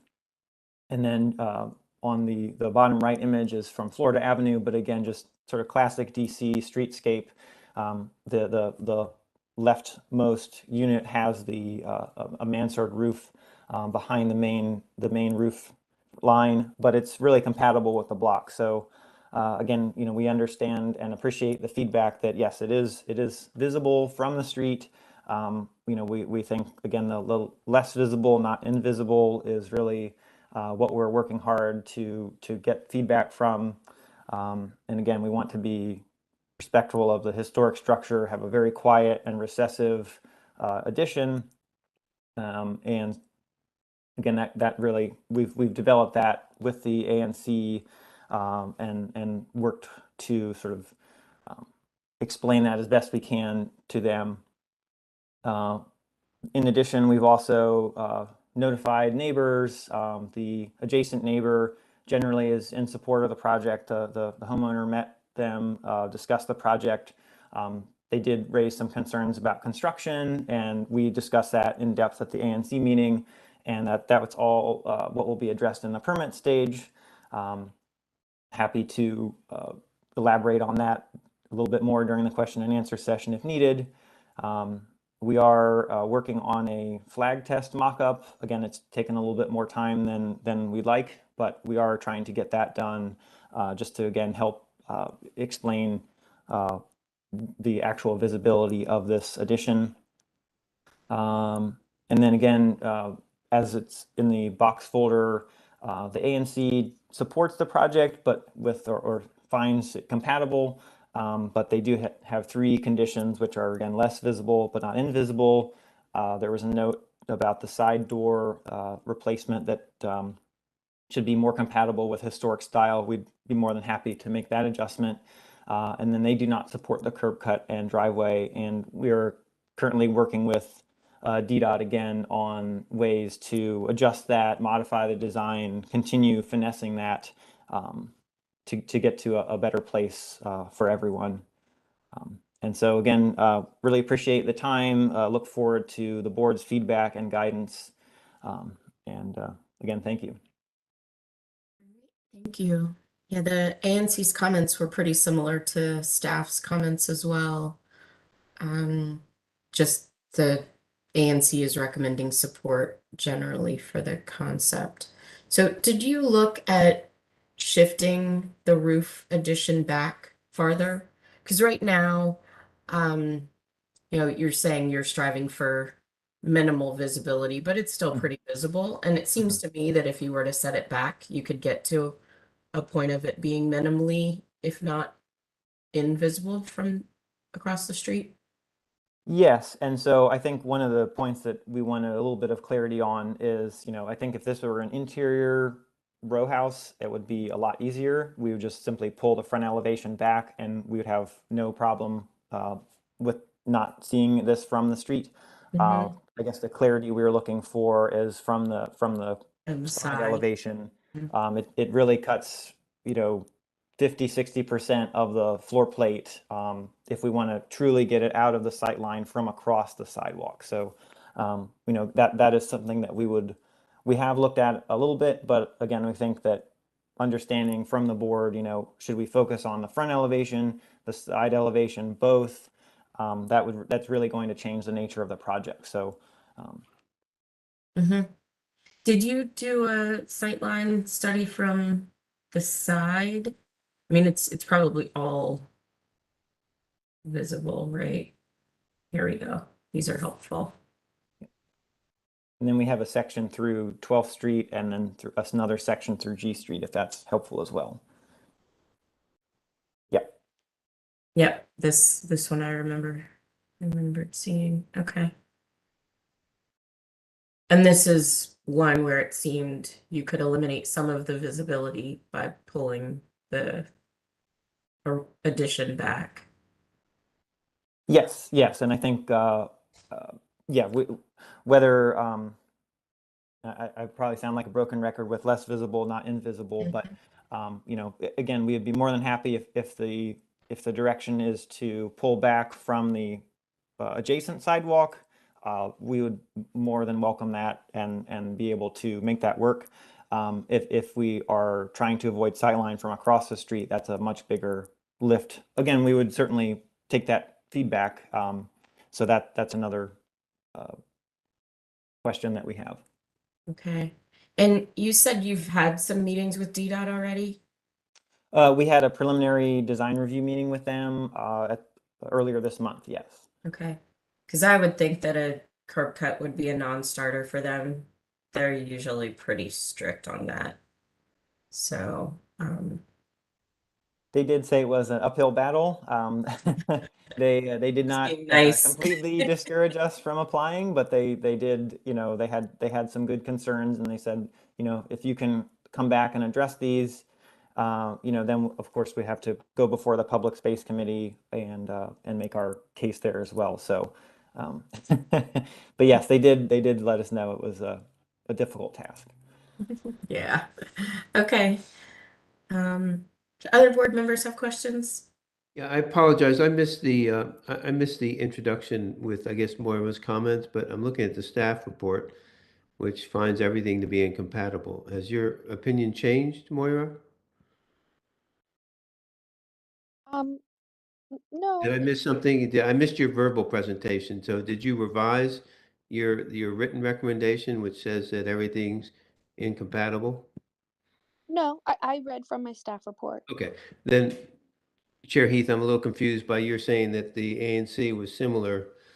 I'm just trying to understand, similar to the staff report, because the ANC is in support. Right. What I said, Outerbridge, is that they've both focused on the same issues. Oh, It's just that ultimately Moira was not in support because she found those things to be incompatible. The ANC pointed out the same issues, but said generally they'd support the concept. So it's a difference in how they Thank you for concluded their comments. Okay, thank you. Can you, so I'm a little concerned about the, which hasn't been brought up, but I'm wondering what the exterior appearance of putting the stair in the bay window, how are you going to resolve that? The stair in front of the window, you're just going to blank out those windows in the bay with the landing at the mid-level? Or what's going to happen with that? Sure, no, and that's a great question. No, we would definitely maintain the windows.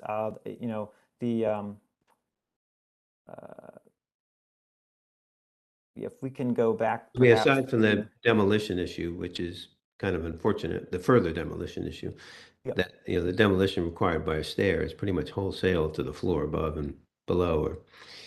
Or anyway, yeah. So here we are. Correct. Yes, and very valid point. So we would maintain all the windows that are there. This would go down to the basement. There is no window in. Oh, it only goes down? Correct. Yes. There would be two stairs, and I'm sorry if that wasn't clear. There would be two stairs proposed. There's the existing stair, which comes up from the first floor to the second floor, and we would extend to the proposed third floor. But then there would be a second stair that is communicating between the first floor and the basement, so the rental unit has the two levels. Understood. Okay, thank you for clarifying that. May I poke in with a question? This is Moira. Sure. So Chris, since you've had a PDRM with DDOT Public Space, did they say anything? Because this was a point I felt a little bit confused on, so I didn't include it in my staff report. But my understanding is that Public Space isn't generally supportive of stairs in the projecting bays. And just as a point of information for myself, I didn't know if maybe they would have mentioned that. I'm sorry, the audio got a little garbled, but it sounds like you were saying that the PDRM, were there any points that they raised, if that was the question? Yeah, let me repeat myself. So my understanding, can you hear me clearly now? Yes. Yeah, my understanding is that Public Space is not generally supportive of stairs in projecting bays that project onto public space. Did that come up in your PDRM? It did not. We focused on the curb cut and the parking space, so we did not bring up that specific issue for them. But that's good feedback to know. Thank you. And I could be wrong. It might be worth double checking that. Okay.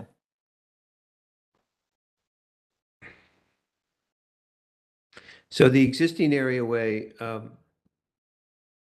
that you're making deeper, does that, maybe you can bring up the basement plan, does that currently go into the basement? It does, yes. But it doesn't have a handrail? Correct. Yeah, it's just a masonry wall at grade that drops down to the And you're lowering the basement floor? Correct, yes. I mean, could you just leave it and just put a couple steps inside the door and lower the floor as you want and just leave everything as it is outside, and then you wouldn't have to deal with that issue? Potentially, we can certainly study that a little bit more. The existing basement door is rather short. It's not 6'8". It's closer to 6 feet 2 inches. But again, we're within that striking distance that we potentially could look at keeping that door elevation and creating an interior landing and some stairs down if that would help with compatibility. Well, then it wouldn't be something we would review because you wouldn't be changing anything. Right. So whether it helped compatibility or not, you wouldn't have to deal with us or Moira, I guess, right? Okay. Not that Moira is not fun to deal with. Don't get me wrong. But anyway. Okay. Very good. So that's an interesting point, Moira. I'd never heard that, but it makes sense about stairs in projecting area and projecting bay windows that project into public space. I could see why DDOT would not be a fan of that. So did you look at having the, well, I guess you don't need the access then, so I'll stay away from asking the question about putting the access in the back. All right, that's it for me for now. Thank you. Okay. Other questions from board members? Then if there are none at this time, I'd like to allow Beth Purcell to speak on behalf of Capitol Hill Restoration Society. Ms. Beth Purcell, I'm testifying on behalf of the Capitol Hill Restoration Society's Historic Preservation Committee. Our primary concern with this project is the visibility of the third story from 12th Street and from G Street. As we pointed out in our comments, various name drawings that I won't go over again are confusing or inconsistent. And we believe for these reasons that the applicant has failed to establish that the proposed third story as currently designed will not be visible from public space. We also agree with the staff's position on the chimney, south elevation door, and the curb cut. And we believe the project at this time is not compatible with the Capitol Hill Historic District. And we thank you for considering our comments. Thank you, Ms. Purcell. The drawings that were presented today showed the third story addition pretty visible. Are those different than what you saw previously, Ms. Purcell? We were looking at different sets of drawings made at different times. But certainly the ones presented today are very visible, as the staff and board members have pointed out. Okay. I can address that point if that would help. Sure. So yes, we did issue, we submitted our, and thank you for the feedback. we submitted our initial concept application last month, and once we had our initial meeting with ANC's Planning and Zoning Committee a couple weeks ago, they had some feedback. We also got the Capitol Hill Restoration Society letter, and so I did revise some of the drawings. On A2-4, I believe, if we could pull that up, I think there was a graphical miscommunication, for lack of a better term, unintentionally. Next slide, please.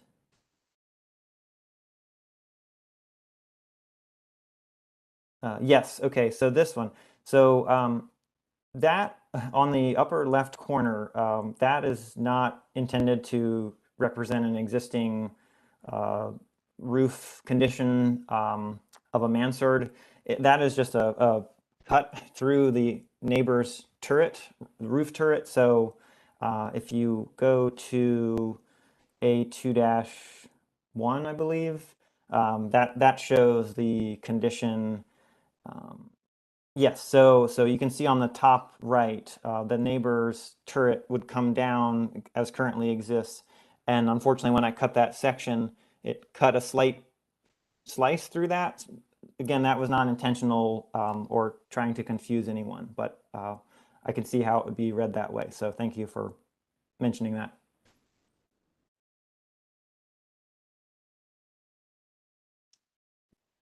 So the examples you show in your photographs of the reference photos were all I believe from the front only, and the challenge here is that you're on the end and got the side, and so did you find any precedents where you had this kind of turret at one end and two pediments and that also had a mansard? Because I think applying those reference images to this situation really it's a difficult reach to do that. So and stylistically the pediments are different from what you would normally find on a mansard, I think.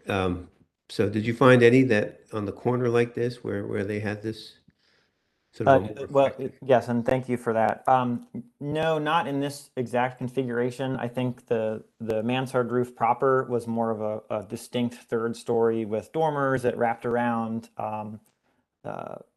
Yes, especially with the changing roof forms, no, I could not find a similar precedent that wrapped around in this way. It was more from existing mansards that were recessive from the brick below. Right. And the challenge of I mean, what makes it worse, unfortunately, for your is stopping it, short for zoning reasons, because then you almost notice it more, and I assume you could get around that if you had to, but because then it makes it like your whole trick or whatever your device is kind of revealed because it stops and it becomes more noticeable, which is unfortunate. But I'd be interested to see, again, being the corner unit and that much more visible from many angles, it does make it much more challenging.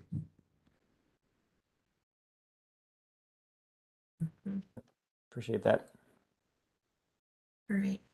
Any other questions from the board? All right. Then we've heard testimony. We've discussed the ANC's resolution. If there are no other questions, is the board ready to deliberate? Sorry, I do have, and again, I apologize for not being here for your presentation. Moira, did you have an issue with the changes to the side areaway? Because it's not mentioned specifically, I don't think, in your written report. With the addition of the railing, basically, I guess it is. Right. So we do have issues with the addition of the railing. I have discussed with Chris some ways to try and minimize the visibility of the railing.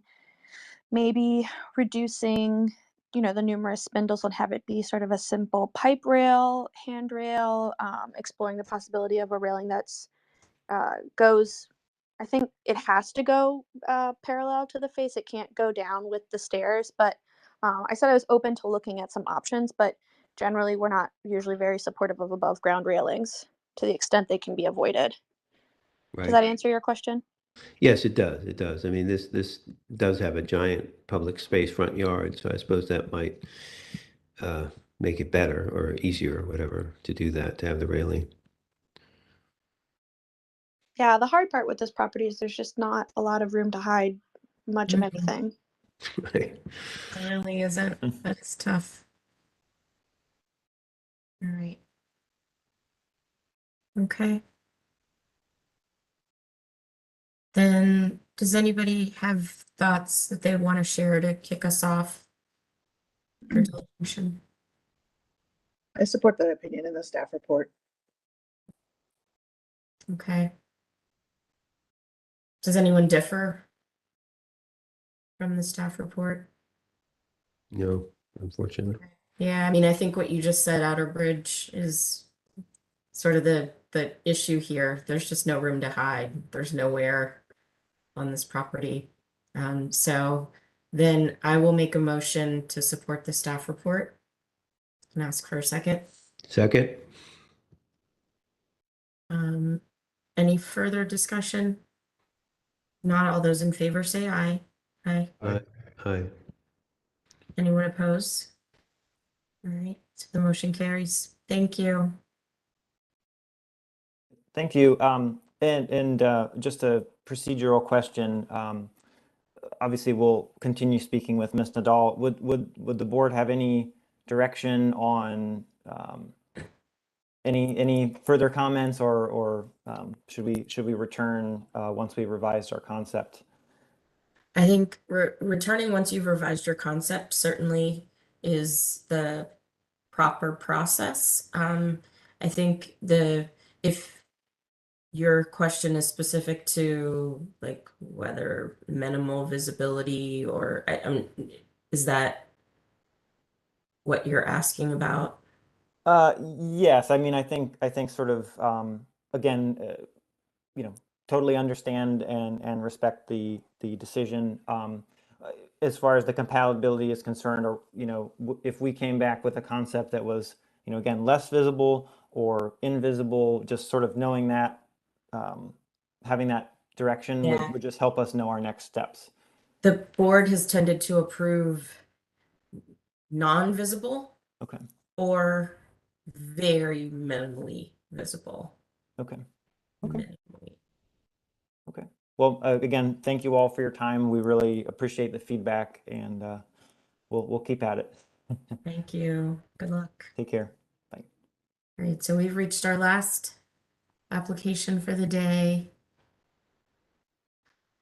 at 647 G Street, Southeast. Moira, are you ready to present on this one? I am a full 2 minutes ahead of schedule. It's pretty Wow. exciting for us. Yeah, I okay. know. So for 647 G Street, the proposal includes demolition of the rear walls, roof, and interior. It's not totally clear from the drawings, but looking at their red color coding system, it seems that potentially also the interior structure and floor systems are proposed to be demolished. At the rear, a 3-story full width addition would enclose the rear dogleg, and the building would be excavated below to add a basement level, a pretty substantial subterranean level. Not sure if this is something we've seen in this historic district. I can think of examples at larger properties, usually in other historic districts. But because of the amount of excavation, both a substantial areaway with ladder access is proposed for the front, and a below ground patio and stairs, wheelchair lift, and other such accoutrements are shown for the rear. Also, a large roof hatch is shown, but no handrail or railings. And so there was the outstanding question about if, when this came to permit, if that would trigger the need for adding handrails or railings. And if so, that's not something the board has generally been supportive of. We're only usually able to approve roof decks and railings when they're set back enough to not be visible from along the street. So the question remains if the extent of demolition might qualify as demolition per DCMR 10, section 305, subsection B, contingent, I think, on the floor assemblies, whether or not those are to be demolished. The front areaway on a few points runs contrary to the board's approved preservation and design guidelines for basement entrances and windows, both in that the amount of the width reduces the visible relationship between the projecting front bay and the ground. It creates a moat around it, and then there are pretty significant above ground railings on all sides, and the overall size and depth of the areaway is not compatible. So I think on that note, I will turn it over to the applicant to walk through the project. Is this Negusu Solomon? The Moira pretty much described the project, and we've been in discussion with the Capitol Hill Restoration Society to revise the plans. Although what we submitted wasn't, showed the railings. We have discussed with them to remove the railings and put a flat grate cover for the front. But in addition, we discussed the structural demolition to be minimized to only remove the framing that's required to be removed, or that is, whatever we can reuse, we would reuse. Framing at the dogleg would obviously be removed. All interior non-bearing walls would be demolished, but the intent is to keep as much of the structure as possible. Although it's unclear from these drawings, what's highlighted in red shows what would be all the interior non-bearing walls being removed, as well as the dogleg exterior wall. In reference to the hatch, we're again, we need that access for maintenance of roof condenser units, but we and the railings are not shown on the renderings, but I don't think those would be visible from the front or the sides, because they're so far back from the front wall. The proposal to excavate below grade came because the existing grades in the back are much lower. The rear existing basement is a walkout basement, fully above ground in the rear, and it's the first floor is approximately 4'6" above the front grade. With the zoning being RA2, we have a height limitation up to 50 feet. The rear elevation is hardly visible with the configuration of the alley and the neighbor addition. So none of the rear addition, there's very minimal visibility of the rear addition as well as the dogleg. As far as the depth of the excavation, we were trying to add an egress for the lowest level, and that's the reason to have a large retaining wall in the front areaway.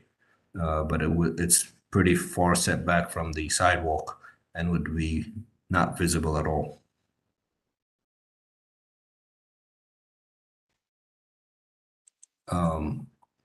The project is a 5-unit apartment, which is converting the existing single family into a 5-unit with the RA2 zoning. So we are proposing to make the lowest level a separate unit, and that's why we would need that areaway for the window in the areaway.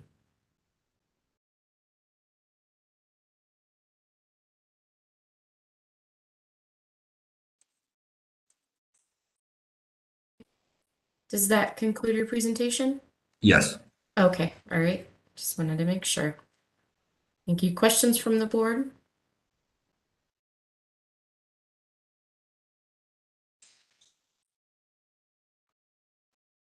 All right. No questions. Not yet for me. I think maybe after the Capital testimony Hill. that we have, I might. Okay. All right. Then let's hear from, we have two people registered to speak. Let's hear from Capital Restoration Society and then Nancy Metzger.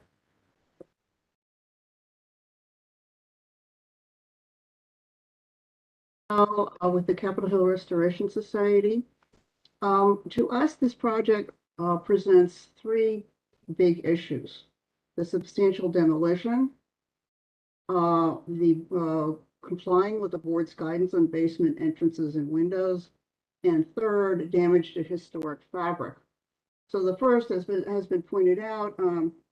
Substantial demolition is planned. Walls, windows, the stairs on the front elevation, and the party wall would all be demolished. We agree with the staff's recommendation to reduce the extent of interior structural demolition and to retain and reinforce the existing floor framing systems. Second is the board's guidance on basement entrances and windows. We agree with the staff's assessment that the project fails to comply with the board's guidance on these issues. The proposed areaway would extend 6 feet into the front yard, double the 36 inches that the board recommends. Third, a related issue to the basement entrances and windows is damage to historic fabric. The project would create a sub-basement unit, a non-traditional and dark interior space. The existing English basement is a typical Capitol Hill English basement, with 2 front windows providing natural light with the aid of a narrow light well. The applicant proposes to excavate 10 feet below the existing English basement. The lowest level would be rather dark, with street side bedrooms at the bottom of an extended light well.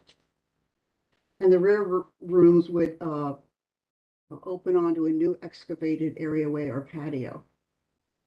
From the back right axonometric view, the basement unit appears to be open into a sort of a trench. Traditional Capitol Hill basement apartments, that is English basements, have good natural lighting and are accessible by stairs and not by ladders. We believe that this is an extreme and dark space, that it's non-traditional, that most people would not want to live in. And because it is non-traditional and also related to the problems with the front areaways and the front yard, we believe the project should not be approved. And we believe that historic fabric such as this must be protected, even if this would not be readily visible from public space. We think the issue here is damage to historic fabric and not so much visibility. We agree with the staff that the project should return to the board, and we thank you for considering our comments. Thank you. Ms. Purcell, any questions for her from the board? All right. Then is Nancy Metzger? Yes, I do have a question. Sorry. Go ahead, Rich. So nobody's mentioned the dog leg and the way it's disappearing. All 3 of these houses, the 2 on either side, and this one currently have dog legs.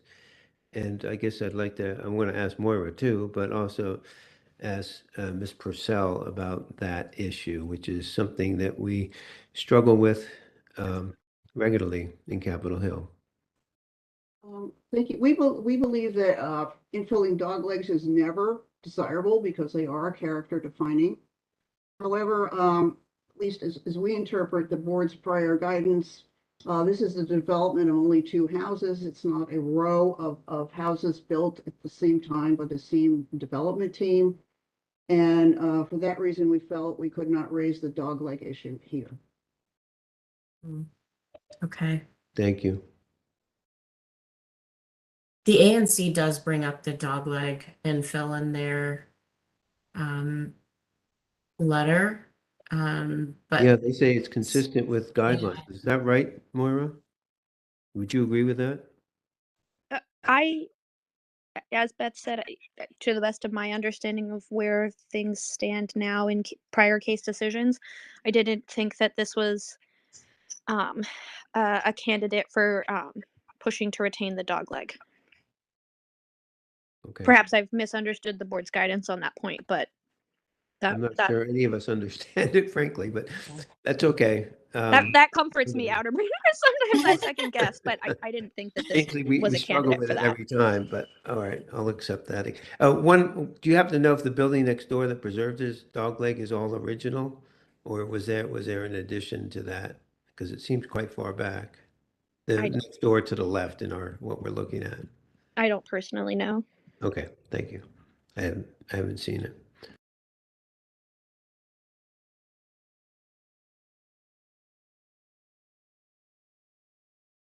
all right. Any other questions from board members before we hear from Ms. Metzger? All right. Is Ms. Metzger on the line?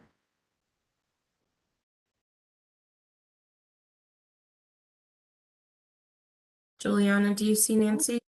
Oh, is that? Do we hear you now? I think we can hear you now. Okay, good afternoon.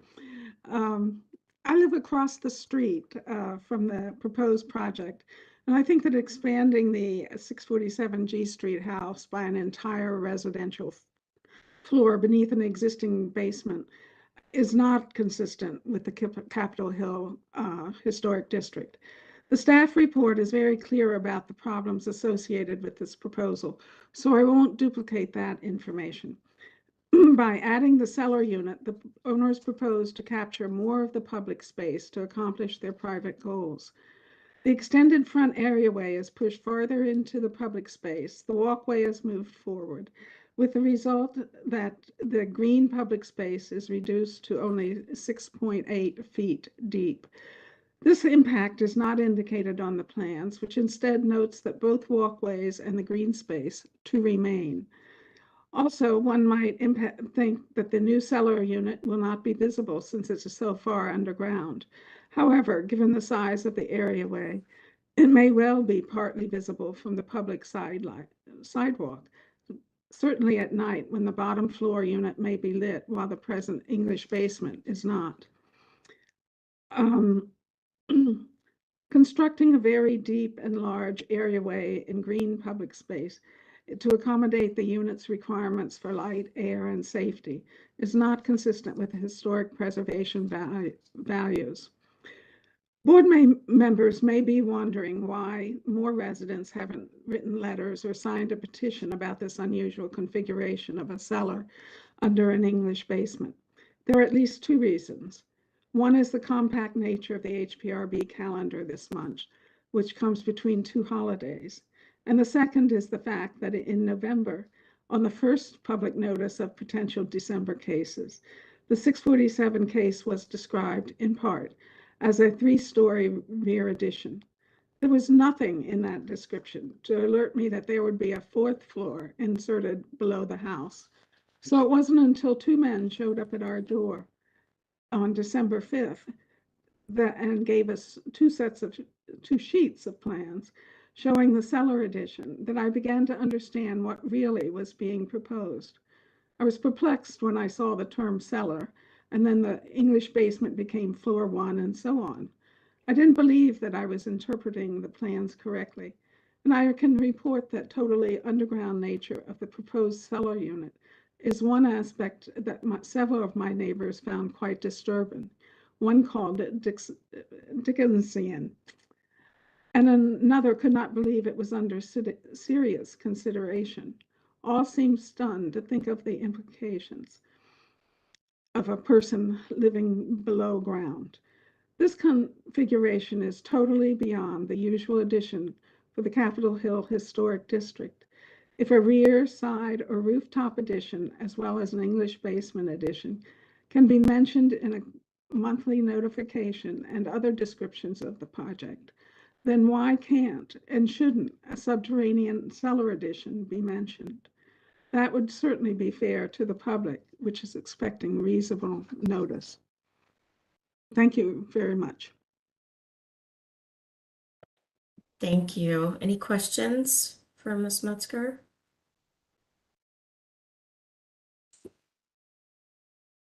All right. Okay, then I'll turn back to the board if there are any questions. Any questions at this time? Does the applicant have anything they'd like to add in response or in conclusion before the board deliberates? Boyan, are you online?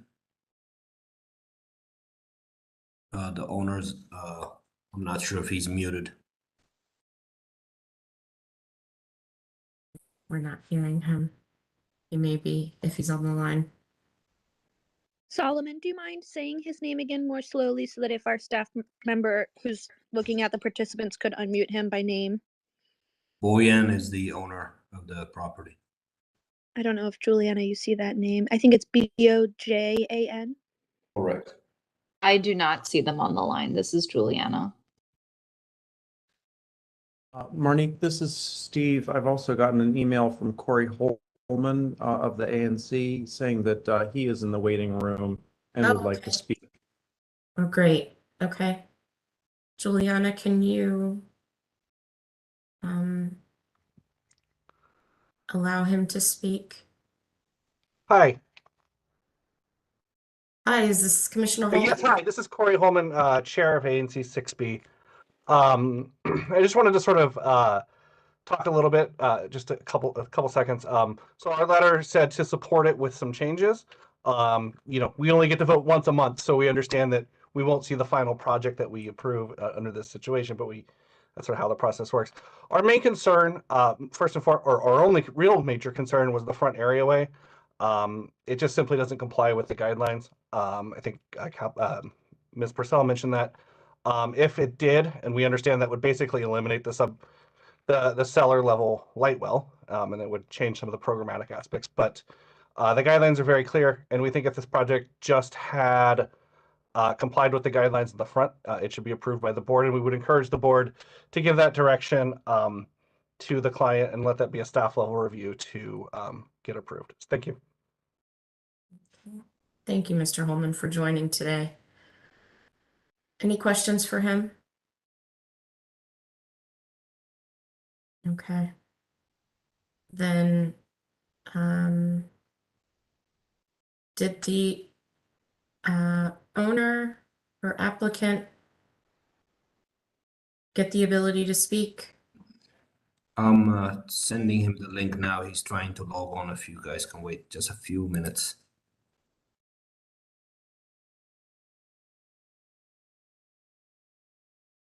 Just a quick question for the architect, but on the hatch on the roof, is the element in the axonometric views, is the element with the white frame where the door is, or the gray where the door is? It's the white. It would be sliding horizontally to open.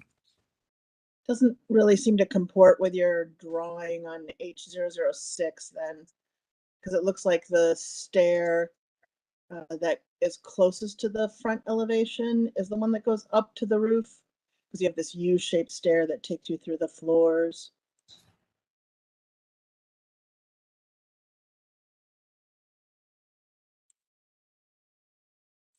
Give me 1 second. Let me Yep. email the owner real quick.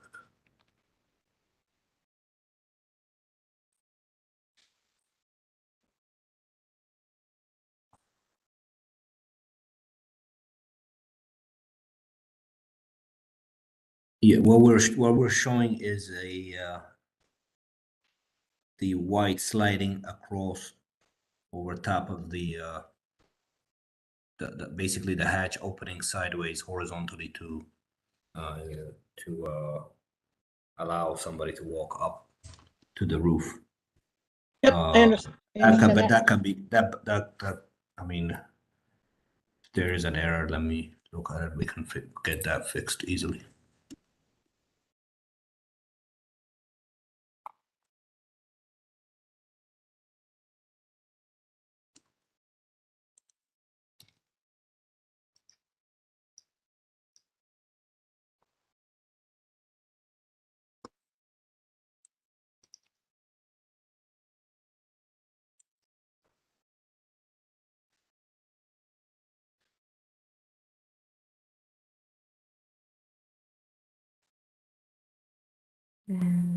Is he Yeah, able to? he hasn't logged on, so I'm not sure if there's anything for us to add.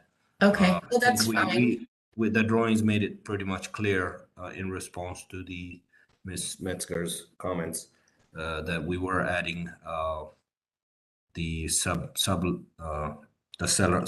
level. So I'm not quite sure if the description didn't make it clear, but the drawings definitely did make it clear that this was the whole purpose of this project was to get a sub-cellar level. Okay. All right. Well, then in that case, is the board ready to deliberate on this? I'm in agreement with the staff report. I'm not sure if others have other thoughts. I also agree with the staff report, Chair Heath, and I'm having difficulty about the relationship between some of the drawings, as you could tell by my question related to the skylight. I'm concerned about the amount of interior demolition. I know the ANC was assuaged, as they say in their letter, that the majority will be retained. However, putting a U-shaped stair plus another stair and all of the plumbing and bathroom fixtures in that center of the building, I'm not sure how that structure could be retained. I'm not a structural engineer, I'm just an architect, so maybe there's something that I am completely missing. It's highly possible, but the information that we are shown doesn't really show the extent of demolition that clearly, and it makes it look like in what we are shown that it's basically just the shell that's remaining, and the majority seems to be potentially demolished because of the way it's shaded, and maybe that's not the case at all. But I think it would be very helpful to know in more detail what exactly will be demolished and what will be retained, not only in terms of any partitions or interior partitions, but the floor framing and other masonry materials and windows. And it would be helpful also to know if there's any work that will happen on the front facade of the building. There's nothing about the work that'll happen on the windows, the cleaning of brick masonry, a new door. None of that preservation aspect of the facade is really noted in any detail either. It's focused completely on the addition and the sub basement. Mm-hmm. Okay. Yeah, I agree as well. I would add I forgot to ask about the handrail on the roof deck. It doesn't.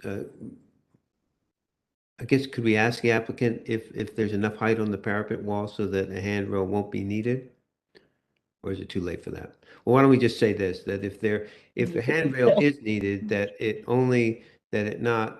the front 10 or 12 feet of near the street be blocked off and not used, and that the handrail not extend closer to the front of the building than 10 feet from the front facade. That'll, I guess, take care of it. And in the back, it's not that much of an issue. It looks like it's not quite tall enough, but I'm not sure. Yeah, I think I guess. Oh, sorry. I could use a roof plan on the bridge. Right? What? We could use a roof plan. Mm-hmm. We could definitely make revisions to show that it's not shown on these plans, but there was no intent to use it as for a roof deck, but rather just for maintenance of the condenser units and access to the condenser units. So we could show the railings and it wouldn't be visible at all from the sidewalk. Okay, well then we could just include that.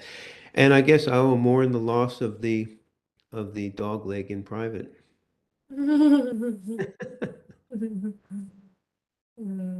Sorry. That's okay. That's all right. You can't keep them all. So you made a motion? I can make a motion to support the staff report. I'll second. Okay. Any further discussion? All those in favor, say aye. Aye. Aye. Anyone oppose? All right, so the motion carries. Thank you. This is our last hearing for 2022. Happy holidays. Happy holidays. Thank you, everyone. We'll see you next year. Yep. Yeah. Thank you. Okay, bye-bye. Bye-bye.